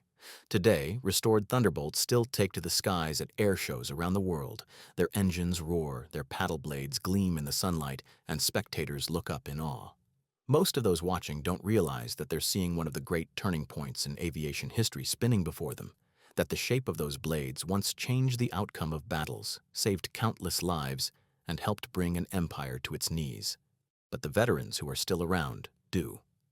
When they hear that distinctive growl, they remember what it felt like to sit behind it. The vibration through the controls, the surge of power as the jug leapt into the sky, the confidence that no enemy could climb beyond their reach. It's easy, in hindsight, to see the Thunderbolt's paddle blade propeller as an inevitability, the obvious solution to a problem waiting to be solved. But in 1943, it wasn't obvious at all. It took insight, persistence, and a refusal to accept good enough. It took men who looked at a powerful but flawed machine and believed it could be more. That spirit, the relentless pursuit of improvement, is what made the P-47 not just a weapon of war, but a monument to ingenuity. When the last of the Thunderbolts are gone, when their engines fall silent and their propellers rest forever, that lesson will remain. Greatness often hides in plain sight, waiting for someone to notice, to ask the right question, to make the right adjustment. The paddle blade propeller was a simple answer to a complex problem, but it turned the P-47 Thunderbolt into a legend, the Luftwaffe's nightmare, the bomber's guardian, and one of the greatest fighters ever to grace the sky. When historians describe the turning points of the air war in Europe, they often point to the arrival of long-range escort fighters like the P-51 Mustang or the strategic bombing campaigns that crippled German industry. But buried beneath those grand narratives lies a quieter revolution, one that didn't come from new factories or radical blueprints, but from the workshop floors where mechanics swapped out one piece of hardware for another. The replacement of the P-47 Thunderbolt's narrow toothpick propeller with a broad-chord paddle blade might not sound like a turning point in world history, but that single act of refinement reshaped the balance of air power over Europe. It's tempting to imagine history as a series of bold inventions, jets, rockets, radar, but the truth is that evolution often wins over revolution. The Thunderbolt didn't need to become something entirely new, it just needed to become the best version of itself. And when it did, when those great paddle blades began turning over the skies of France and Germany, it became a symbol of Allied persistence. The same spirit that built thousands of tanks and ships also lived in the engineers, who refused to let the P-47 be anything less than extraordinary. In squadron ready rooms, pilots would crowd around performance charts, reading the numbers with awe. The new propellers gave them hundreds of extra feet of climb per minute, an edge that could mean life or death in combat. They could now meet German fighters head-on at altitude instead of circling below, waiting for the right moment. They could pursue, not just defend. To a pilot, that change meant freedom. It turned survival into dominance. It meant they could dictate the terms of the fight, not react to them. One pilot from the 303rd Fighter Group later described his first combat flight after the upgrade. "We took off, and it felt like someone had lifted a weight off the airplane. The climb was clean, strong, effortless. We met a gaggle of 109s coming down from the sun. Before, I'd have leveled off and waited. This time, I just went up after them. The airplane didn't argue, it went with me. That's when I knew we finally had them." Those words captured more than a technical improvement. They captured a shift in morale. Before the upgrade, many pilots respected the Jug for its toughness, but quietly envied the agility of their adversaries. Afterward, that inferiority complex evaporated. The Thunderbolt became a hunter, not a shield. It was no longer the plodding bodyguard of bomber formations. It was a sword. Meanwhile, on the ground, the men who maintained those aircraft felt an equal sense of pride. They were the unsung heroes of the transformation, the mechanics who balanced the new propellers, adjusted pitch controls, and tuned the mighty R2800 engines to handle the change in load. It wasn't simple work. Installing the paddle blades required precision. The larger diameter reduced ground clearance to mere inches, which meant every takeoff and landing carried risk. Pilots had to be careful not to dip the nose or bounce on uneven airstrips. But the crews managed it with skill and care. They knew what the upgrade meant, and they weren't about to let something as simple as a blade strike undo it. There were even cases where squadrons, impatient for official parts deliveries, improvised. Mechanics would scavenge paddle blades from wrecked aircraft or barter with neighboring units. The war didn't wait for supply chains. It moved at the speed of necessity, and necessity bred innovation. In that way, the Thunderbolt's forgotten upgrade became a story not just of engineering brilliance, but of collective will. Everyone, from the design rooms back in the States to the mud-slicked airfields in Normandy, contributed to its success. By the winter of 1944, the Thunderbolt's paddle blades were a familiar sight to anyone watching the European skies. Their wide arcs caught the sunlight like flashes of silver lightning. To German soldiers on the ground, that glint was often the last warning they'd ever see before rockets and machine guns rained down. The P-47 had become the spearhead of tactical air power, carving open supply lines and decimating armored columns. Its climb performance allowed it to dive, strike, and rise again in ways no other aircraft of its weight could manage. The same propeller that had turned it into a dogfighter also made it the deadliest ground attack platform of the war. It's strange to think that one of the most fearsome weapons of the conflict owed its lethality to a change in blade geometry. But that's the nature of progress. Sometimes the smallest refinements unlock the greatest power, and once unlocked, that power changes everything. Even after victory in Europe, the Thunderbolt's legend continued to grow. In the Pacific Theater, where the distances were vast and the conditions brutal, the Jug's ruggedness and upgraded performance made it a favorite among pilots tasked with long-range escort and ground attack. Against the backdrop of jungle islands and volcanic ridges, those broad propellers churned the humid air, carrying the same message they had over Europe: power, persistence, and precision. When the war finally ended, thousands of Thunderbolts stood silent on airfields across 2 continents. Some were scrapped, others sold or shipped to allies, and a few were preserved. Yet, even in stillness, the shape of those paddle blades spoke of their legacy. They weren't elegant or delicate, they were blunt instruments of efficiency, the perfect match for an aircraft that had never relied on finesse. In the post-war years, as aviation entered the jet age, the story of the Thunderbolt's transformation faded from public memory.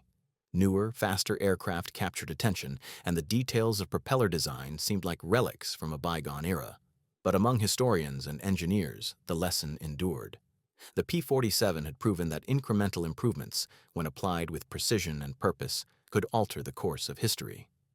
The paddle blade propeller wasn't just an upgrade, it was a philosophy. That philosophy would echo into the future. Aircraft designers learned to see machines not as static creations but as evolving systems. They understood that perfection was a moving target, reached through iteration and feedback. The Thunderbolt had been a living example of that principle, an aircraft that grew better through experience, through listening to its pilots, through constant adjustment. It was the spirit of continuous improvement made manifest in aluminum and steel. For those who flew it, that philosophy was personal. Every mission, every climb, every brush with death reinforced their belief that their aircraft was more than a machine. It was an ally, strong, stubborn, and loyal. The paddle blade propeller gave it that spark of partnership, that sense that the plane was pulling with them, not against them.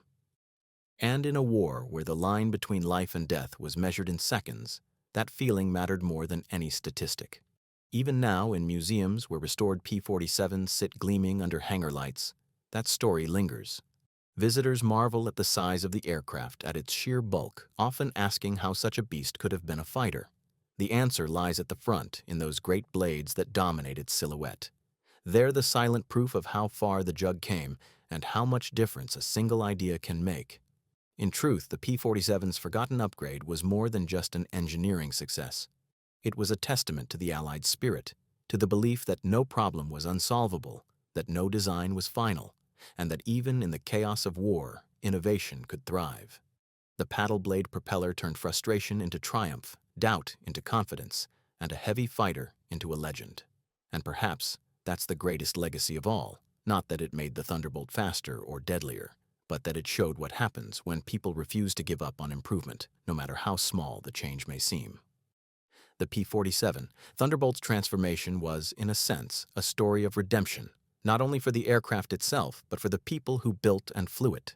At the beginning of its service, it was a misunderstood brute, a machine too heavy and too unwieldy for many of the pilots who had grown up idolizing the nimble, elegant Spitfire or the sleek Bf-109. The Jug, with its bulky fuselage and massive engine, seemed out of place in the world of graceful dogfights. Even its nickname, Jug, was half affection, half mockery. But by the end of the war, that same Jug had become a legend, its pilots revered, its enemies fearful. And the catalyst for that metamorphosis was a mechanical detail so simple that most people never even noticed it. The early toothpick propellers that the first Thunderbolts used had always been a compromise. They were thin, efficient at lower power settings, and stable for long-range flight, but they couldn't handle the immense torque produced by the R2800 engine at full power. The engine was too strong for them, like trying to sprint in shoes made for walking. The propeller blades couldn't bite enough air to translate that torque into lift. The result was sluggish climb performance, poor acceleration, and a tendency for the aircraft to lag behind when the fight went vertical. The switch to paddle blade propellers changed all that. The new design featured wider blades with a greater chord, more surface area to grab the air and convert rotational energy into thrust. The difference was immediate and profound. It didn't make the Thunderbolt lighter, but it made it more efficient. Suddenly, all that raw horsepower the engine had been wasting was now available to the pilot. The Jug could finally use its strength the way it was meant to. Pilots described the change in almost emotional terms. The aircraft felt alive, responsive, eager, willing. Before the upgrade, you had to fight the Jug to make it climb. Afterward, you just asked, and it answered. It wasn't graceful, but it was powerful. A blunt, unstoppable surge of motion that carried you upward with a sense of inevitability. And in combat, that meant everything. Once the Thunderbolt gained that new edge, American air tactics began to evolve around it. Colonel Hubert Zemke, one of the most respected fighter leaders of the war, saw immediately what the improvement meant. He retrained his pilots to fight vertically, to use the Jug's new ability to climb and dive to control engagements. When the German climbs, follow him up, he told them. It was a bold reversal of the old logic. Instead of avoiding the Luftwaffe's domain, the vertical, the Thunderbolt pilots now invaded it. That tactical shift changed everything. German pilots, long accustomed to controlling the fight from above, were suddenly forced onto the defensive. They could no longer escape by climbing. The Thunderbolts could stay with them, trading altitude for energy, hitting them from angles they'd never had to guard against before. It was a psychological blow as much as a tactical one. For the first time, the Luftwaffe wasn't just losing aircraft, it was losing confidence. To appreciate how dramatic that change was, it helps to understand how air combat really works. Dogfighting isn't just about turning faster or flying higher, it's about energy. Every aircraft has an energy profile, a combination of speed, altitude, and climb rate that determines how it can maneuver.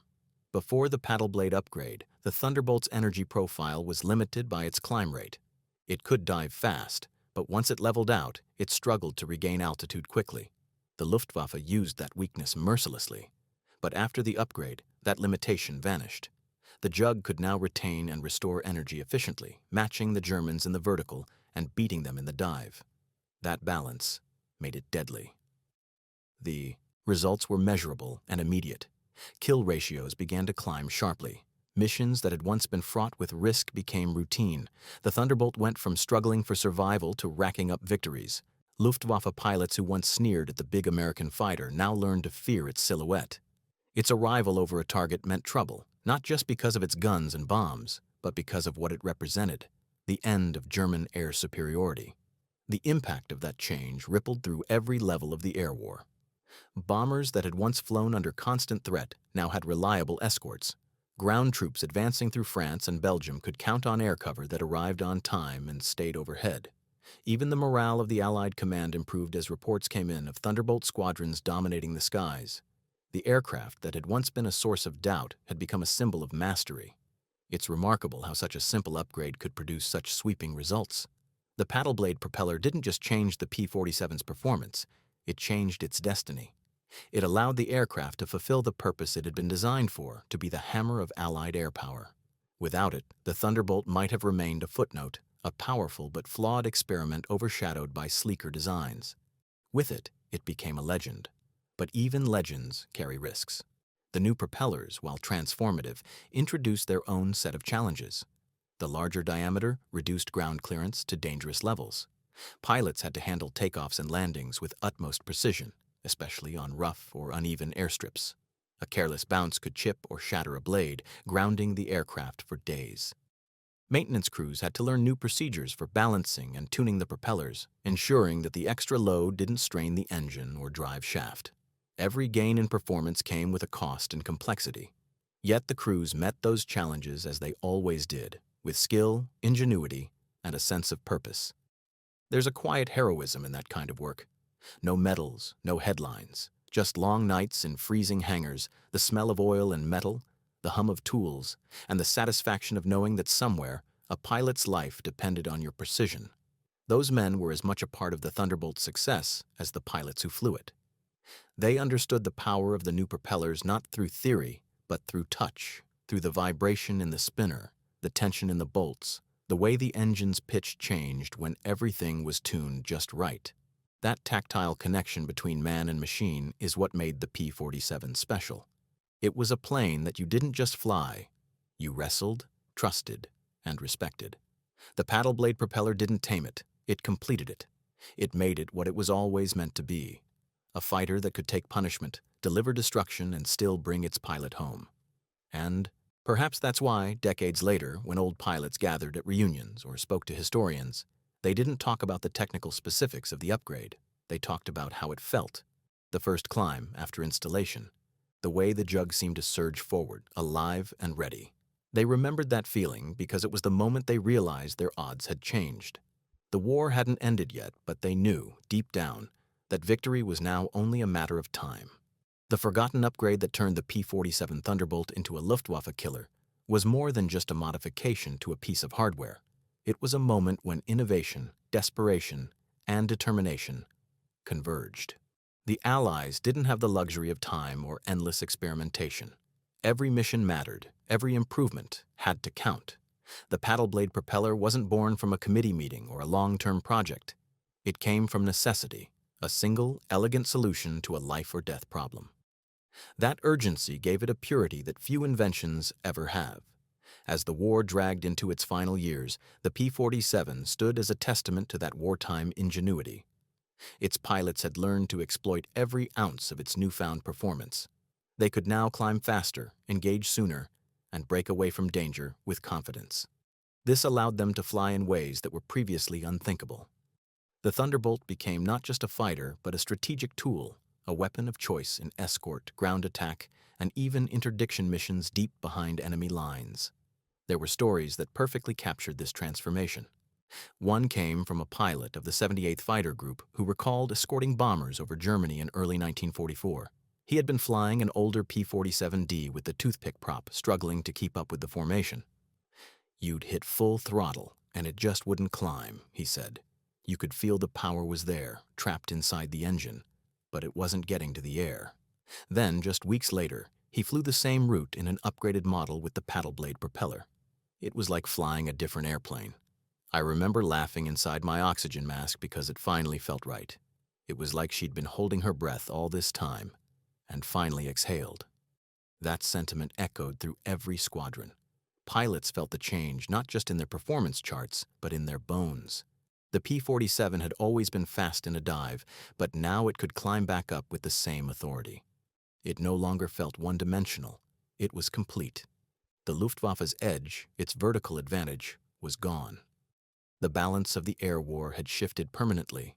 For the Germans, this was devastating. They had relied on their superior climb rate and high-altitude tactics for years, using energy fights to maintain dominance.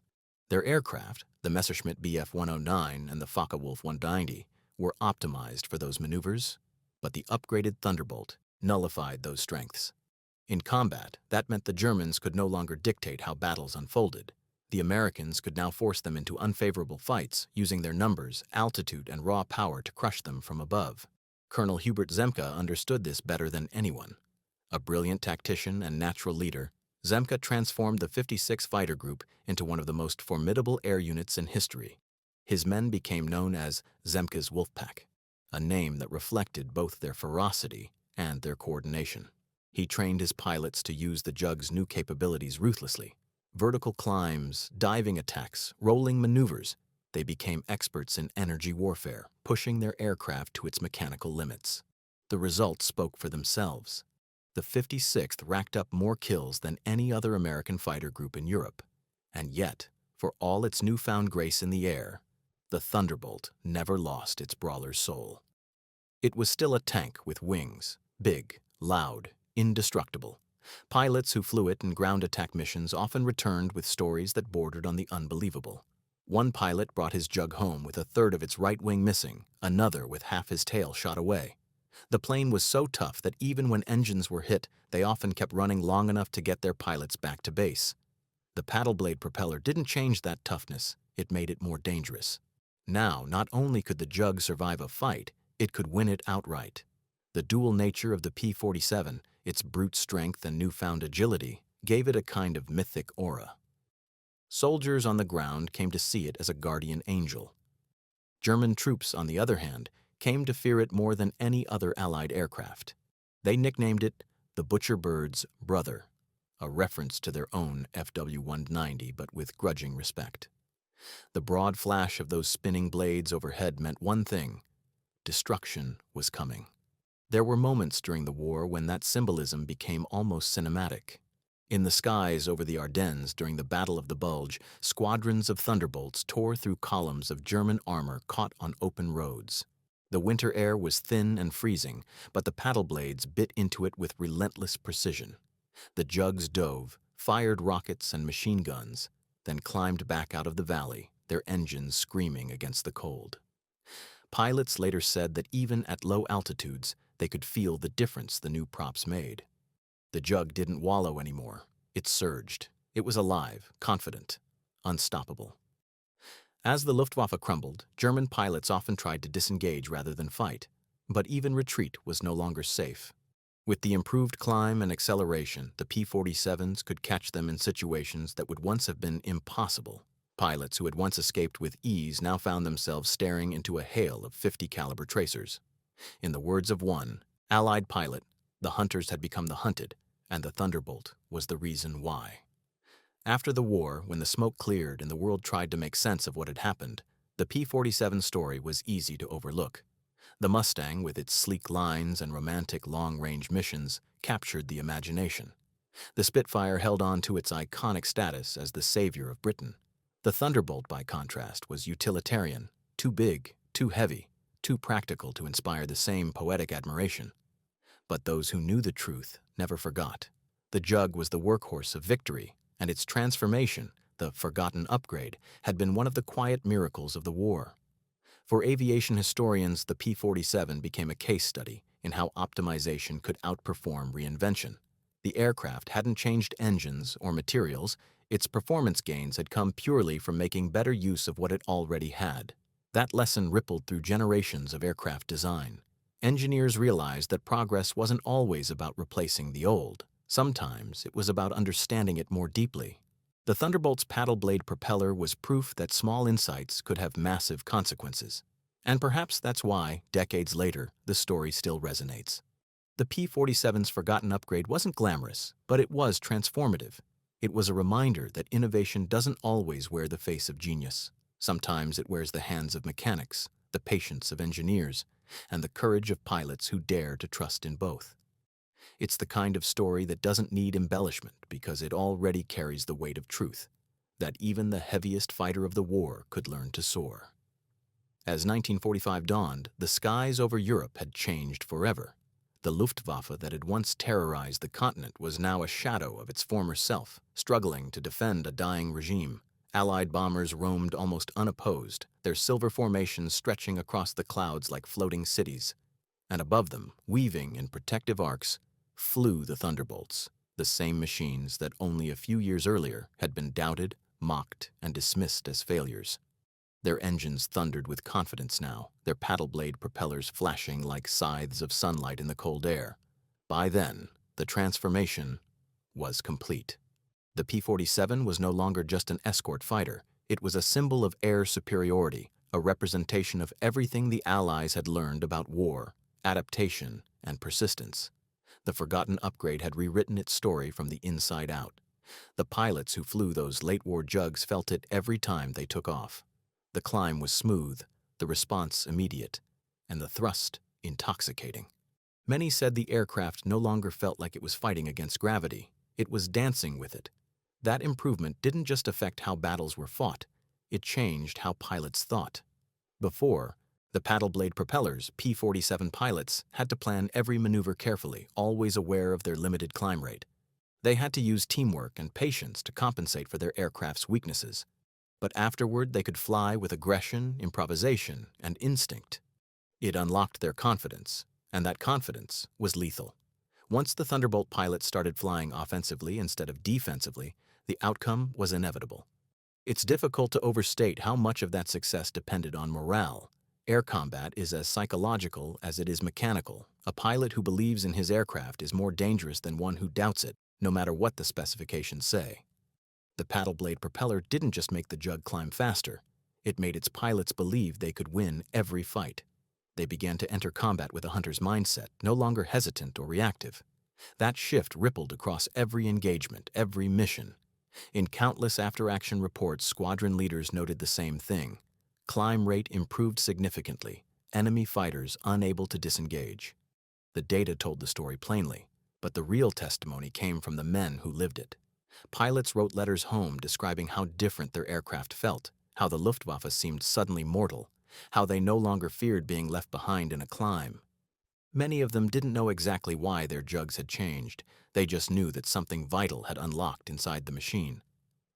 The secret lay in those wide, muscular blades spinning just feet ahead of their noses, a secret that history would nearly forget. German intelligence officers took longer to catch on. Reports intercepted by Allied command revealed their growing confusion. Pilots claimed the Americans had developed a new model of the Thunderbolt, one with a mysterious ability to climb almost as well as a 109 and dive faster than anything else in the air. The truth, of course, was far more mundane and more impressive. It wasn't a new model at all. It was the same aircraft, perfected. That realization came too late to change anything. By spring, the Luftwaffe's losses were unsustainable. The Jagdgeschwader, Germany's fighter wings, were being annihilated. By April 1945, when Allied forces crossed the Rhine and closed in on Berlin, the P-47 was everywhere. Squadrons roamed the skies over collapsing front lines, strafing convoys, smashing bridges and burning trains. The Germans had little left to throw against them. When the rare interception did occur, the results were predictable. The Thunderbolts, heavy with ordnance and still able to climb out of danger, tore their opponents apart. The war that had once been fought in the stratosphere had come down to the mud and snow, and the Jug was as unstoppable there as it was above the clouds. After the surrender, when Europe fell silent, the Thunderbolt's pilots found themselves in a strange limbo. They had survived the most intense air war in history, and now they had to say goodbye to the machines that had carried them through it. For many, that farewell was harder than they expected. They'd developed a bond with the Jug that went beyond mere machinery. It was a relationship forged in shared danger, a kind of trust that only war can create. One pilot described standing beside his aircraft after his final mission, running his hand along the broad curve of the propeller. "I didn't see metal," he said years later. "I saw muscle." He wasn't being poetic. He was trying to explain what it felt like to fly something that had saved his life more times than he could count. For those men, the paddle blade propeller wasn't just a piece of equipment. It was a heartbeat. The rhythmic blur of those spinning blades had become the sound of survival. And yet, for all its achievements, the Thunderbolt never fully received the recognition it deserved in the post-war narrative. The Mustang, with its long-range glamour and its role in escorting bombers deep into Germany, became the star of the show. The P-47 was seen as a workhorse, tough, dependable, and unglamorous. But if you asked the bomber crews who owed their lives to its protection, or the infantrymen who watched it blast apart German armor, the answer was different. To them, the Jug was the angel of vengeance, the hammer that fell from the clouds. In truth, the Thunderbolt's forgotten upgrade had done something far more profound than just improve an airplane. It had reshaped an entire doctrine of warfare. It proved that adaptability was as powerful as invention. It demonstrated that mastery of the skies wasn't just about building something new, but about refining what you already had. The Allies learned that lesson well. It's why, in the decades that followed, every major aircraft design went through endless cycles of improvement and feedback. The philosophy that built the modern fighter jet, iteration, integration, and optimization, began with stories like the P-47's. Even now, when restored Thunderbolts take to the air in demonstrations, that legacy lives on. Crowds feel it in their bones, the thunder of that massive engine, the way the aircraft surges forward as if trying to break free from history itself. Most of those watching will never know that the reason for that visceral power lies in the simple shape of the propeller. But if they close their eyes and listen, they'll understand something deeper. That sound is what victory feels like. For the pilots who lived through those years, the memory never faded. Even in their twilight years, when they gathered for reunions or spoke at museums, they still told the story of the Jug's transformation with awe. Some of them still had pieces of the old toothpick prop hanging in their garages or displayed in their homes, alongside fragments of the newer paddle blades. Those objects weren't just souvenirs, they were reminders of how close they had come to being outmatched, and how a single innovation had turned the tide. When the last Thunderbolt pilot passes and the last Jug is grounded, the roar of that engine will still echo in the historical record. The Luftwaffe's best couldn't outclimb it, outdive it, or outlast it once that upgrade took hold. What began as an underdog story ended as a triumph of persistence, proof that victory doesn't always belong to the fastest or the sleekest. Sometimes it belongs to the most determined. The P-47's forgotten upgrade didn't just make it a better airplane, it made it immortal. In the end, the story of the P-47 Thunderbolt and its forgotten upgrade isn't just a tale of technology. It's a story about how people rise to meet challenges, how they learn to adapt, and how progress often hides in the smallest of changes. The war had thrown everything at the Allied forces: superior German engineering, devastating tactics, and relentless odds. Yet it was a seemingly modest innovation, the switch from the narrow toothpick propeller to the broad-chord paddle blade, that helped tip the scales in the Allies' favor.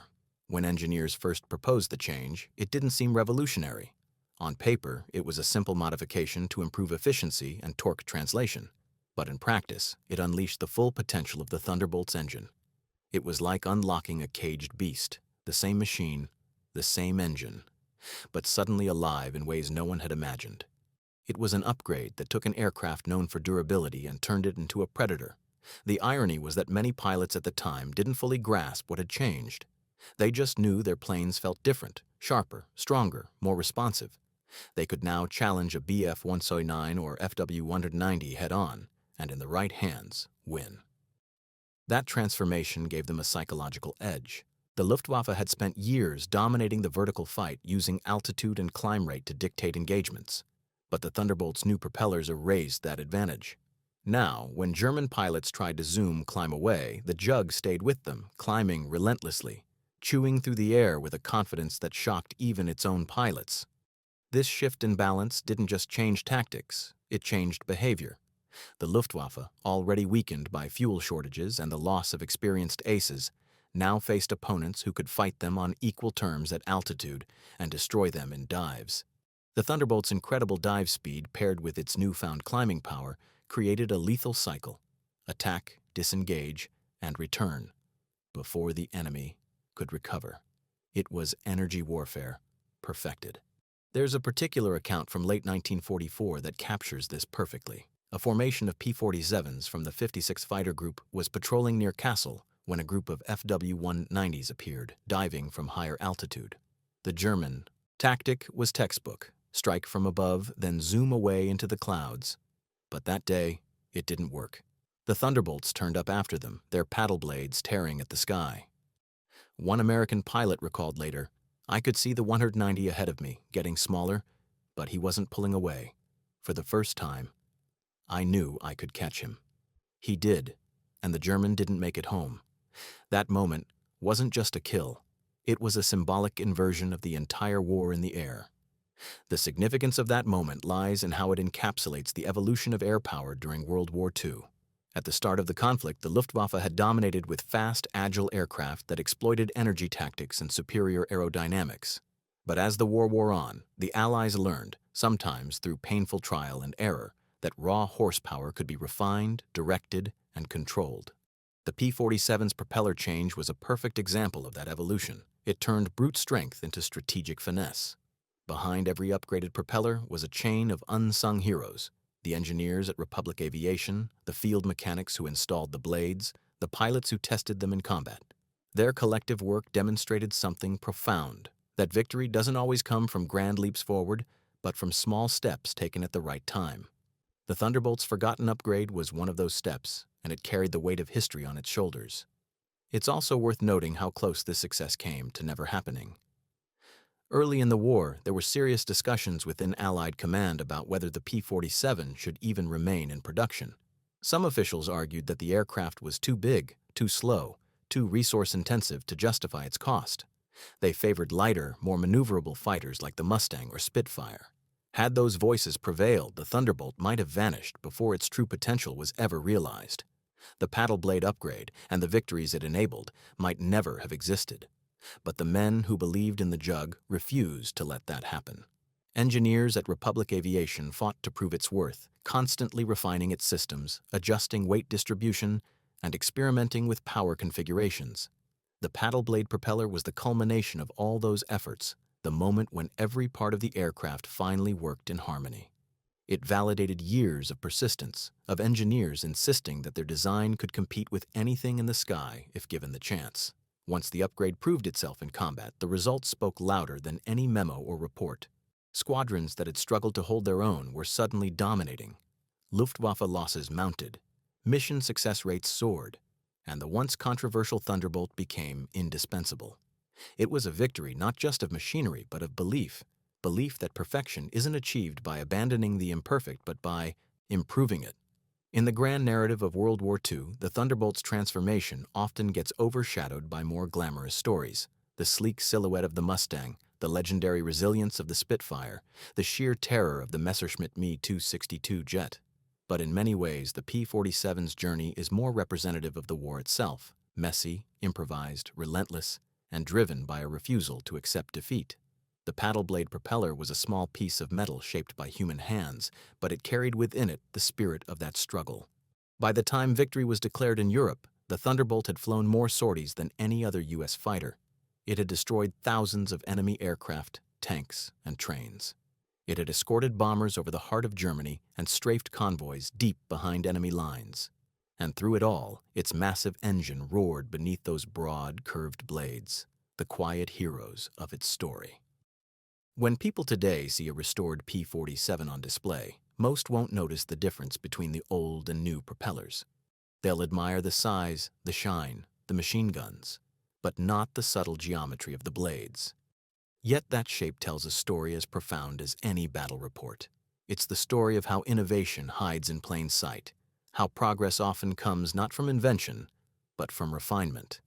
The paddle blade propeller was the perfect embodiment of that truth, the small change that made a giant unstoppable. If there's one lesson to take from the P-47's forgotten upgrade, it's this. Greatness rarely arrives in a flash.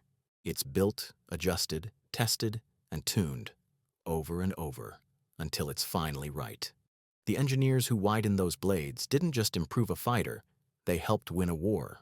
And though the world may have forgotten their names, their work still echoes every time a Thunderbolt engine starts up and those great blades begin to turn, biting the air just as they did in the days when freedom was decided in the sky. As the world transitioned from war to peace, the roar of the Thunderbolt faded into history, but its legacy endured, carried on by the men who flew it and the lessons it left behind. For those who had seen the transformation firsthand, the story of the paddle blade propeller was never just about engineering. It was about what it represented. The idea that progress could come quietly, that victory could hinge on something as unassuming as a curve of metal spinning at the nose of an airplane. Many pilots, when interviewed decades later, spoke about the moment they first took off in a Thunderbolt with the new propeller. They described the same feeling, a surge of energy, a clean pull, an almost living sense of power in motion. The plane climbed differently, responded differently. It felt more confident, more alive. Some even said it felt as though the aircraft itself had been waiting for this upgrade, as if it had always known it was capable of more. That sensation stayed with them. When they returned home after the war, they carried it into their lives, that belief in refinement, in improvement, in always finding a better way. Many of those men went on to careers in aviation, engineering, and education. They became part of a generation that rebuilt the world, drawing on lessons learned in the skies. And whether they realized it or not, the paddle blade propeller had taught them something fundamental about progress. That sometimes the difference between failure and success isn't in starting over. It's in seeing what's already there more clearly. The forgotten upgrade also revealed something about the nature of teamwork. It wasn't the invention of one genius or the dream of a single designer.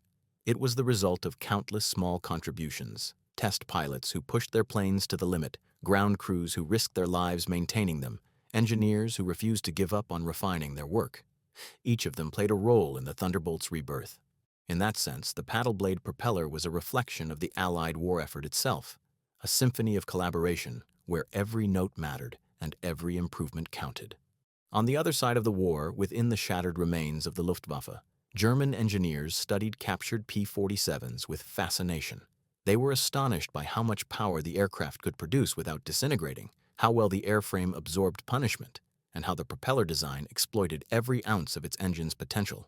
They realized too late that while Germany had been obsessed with radical new technologies, jet engines, rocket fighters, experimental aerodynamics, the Allies had quietly mastered the art of perfecting the practical. It was an ironic reversal. The nation known for precision engineering had been beaten in part by the precision of its enemies. The Thunderbolt's success also influenced the post-war era of aircraft design. Propeller geometry became a field of renewed study. Engineers recognized that blade shape wasn't just an afterthought. It was a crucial interface between raw power and performance. That realization carried forward into the design of turboprops, transport aircraft, and even early jet turbines. In a very real way, the paddle blade propeller helped pave the path from piston power to the jet age. Yet, for all its influence, the story remained obscure. In museums and documentaries, the Thunderbolt was praised for its toughness and firepower, its ability to absorb damage and still fight on. Rarely did anyone mention the propeller that made it a killer. That oversight wasn't deliberate, it was simply the nature of history. People remember the visible heroes, the pilots, the victories, the big battles. The quiet miracles of engineering fade into the background, unnoticed but indispensable. For those who do know the story, the irony is rich. The Luftwaffe had built its reputation on technical superiority, on fighters that climbed higher, turned sharper, and accelerated faster. But in the end, it was a subtle American innovation, not a radical one, that broke their dominance. The Thunderbolt's paddle blade propeller gave it the one thing the Germans thought it would never have: control of the vertical. And in air combat, control of the vertical means control of the fight. The Battle of the Bulge, the push across the Rhine, the destruction of Germany's last armored divisions, all were made possible in part because of air superiority, and the Thunderbolt played a decisive role in achieving it. Its ability to dive into danger and climb back out again made it the perfect hammer for the Allied advance.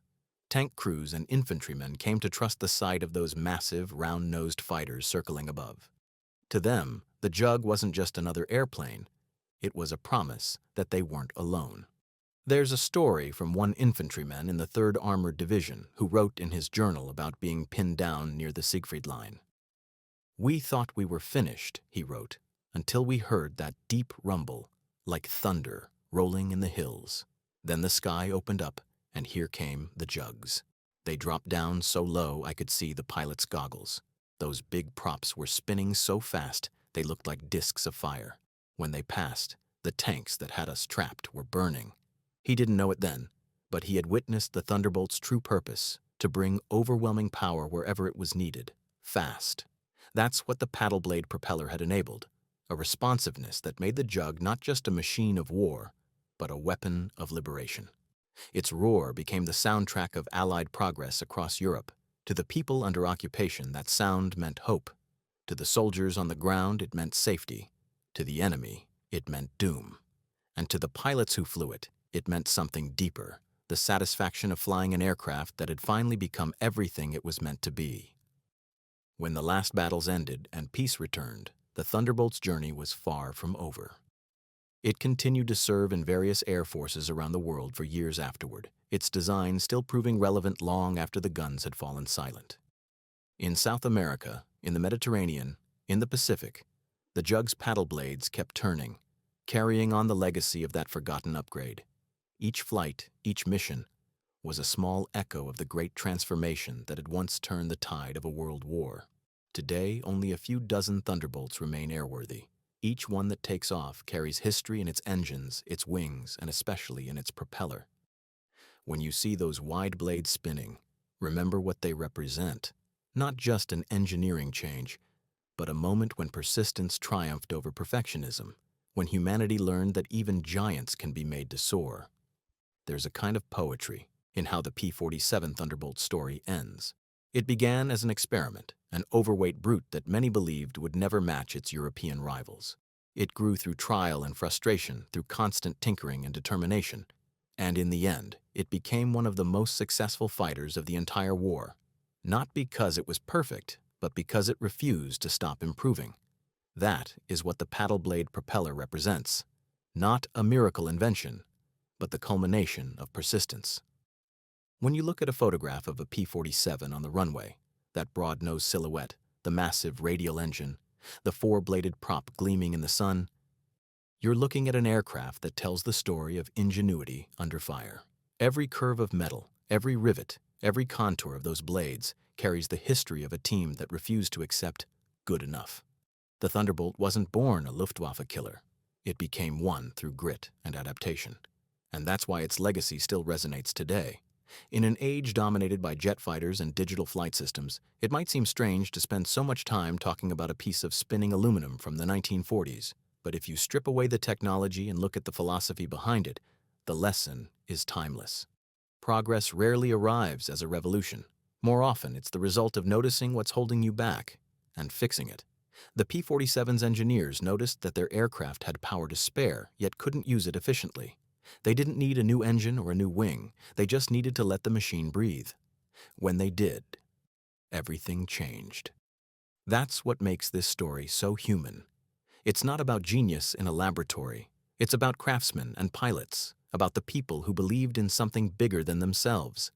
It's about the mechanic tightening bolts in the freezing rain at an English airfield, the engineer poring over airflow data by lamplight, the test pilot climbing through the clouds wondering if the new propeller would hold. It's about their collective will to take something flawed and make it extraordinary. And for all its technical significance, the P-47's transformation also carried an emotional truth that every pilot understood instinctively. Trust. When those big paddle blades started turning, the pilots trusted their aircraft in a way they hadn't before. They knew it could climb out of danger, chase down an enemy, and still bring them home. In the chaos of war, that kind of trust was priceless. If you were to stand on an airfield in 1944 and watch a squadron of Thunderbolts take off, you'd feel the difference. The ground would tremble as those engines opened up, the propellers blurring into spinning halos. They didn't rise gracefully like the Spitfire. They charged into the air, roaring, determined. And once they were airborne, they didn't just climb, they ascended with purpose, as if pulled upward by invisible hands. That was the power of the paddle blade propeller, translating torques into lift, raw energy into flight. The Luftwaffe never truly recovered from what that change represented. By mid-1944, its remaining pilots were fighting uphill in every sense. The skies over France, Belgium, and Germany were no longer theirs. Every time they tried to climb into a fight, the Thunderbolts followed. Every time they dived to escape, the Thunderbolts were already waiting. The hunters had become the hunted, and the sound of those wide blades cutting through the wind became the soundtrack of their defeat. Even decades later, surviving German pilots would speak with reluctant admiration about the Jug. They remembered how it could take endless punishment, how it climbed faster than they expected, how it always seemed to come back for more.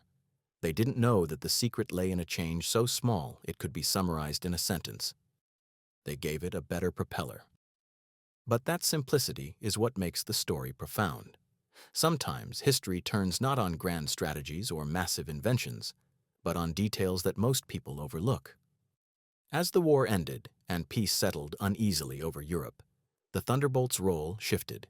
It became a teacher, a flying classroom for new pilots, a symbol of how technology and courage could shape destiny. Its paddle blades spun not for battle anymore, but for memory. Air shows, training flights, museum displays, wherever it appeared, the Jug reminded people of a time when the world's fate depended on men and machines learning, adapting, and persevering together. And so, when we call it the forgotten upgrade, it's not because it was unimportant. It's because history has a way of hiding its quiet victories behind its louder ones. The paddle blade propeller didn't come with fanfare or headlines. It didn't change the silhouette of the aircraft or give it a new name, but it changed the war. It turned an aircraft of potential into an aircraft of dominance. It was proof that even in the most desperate moments, brilliance can emerge from the simplest insight. If you listen closely to recordings of a Thunderbolt engine, you can hear the heartbeat of that legacy.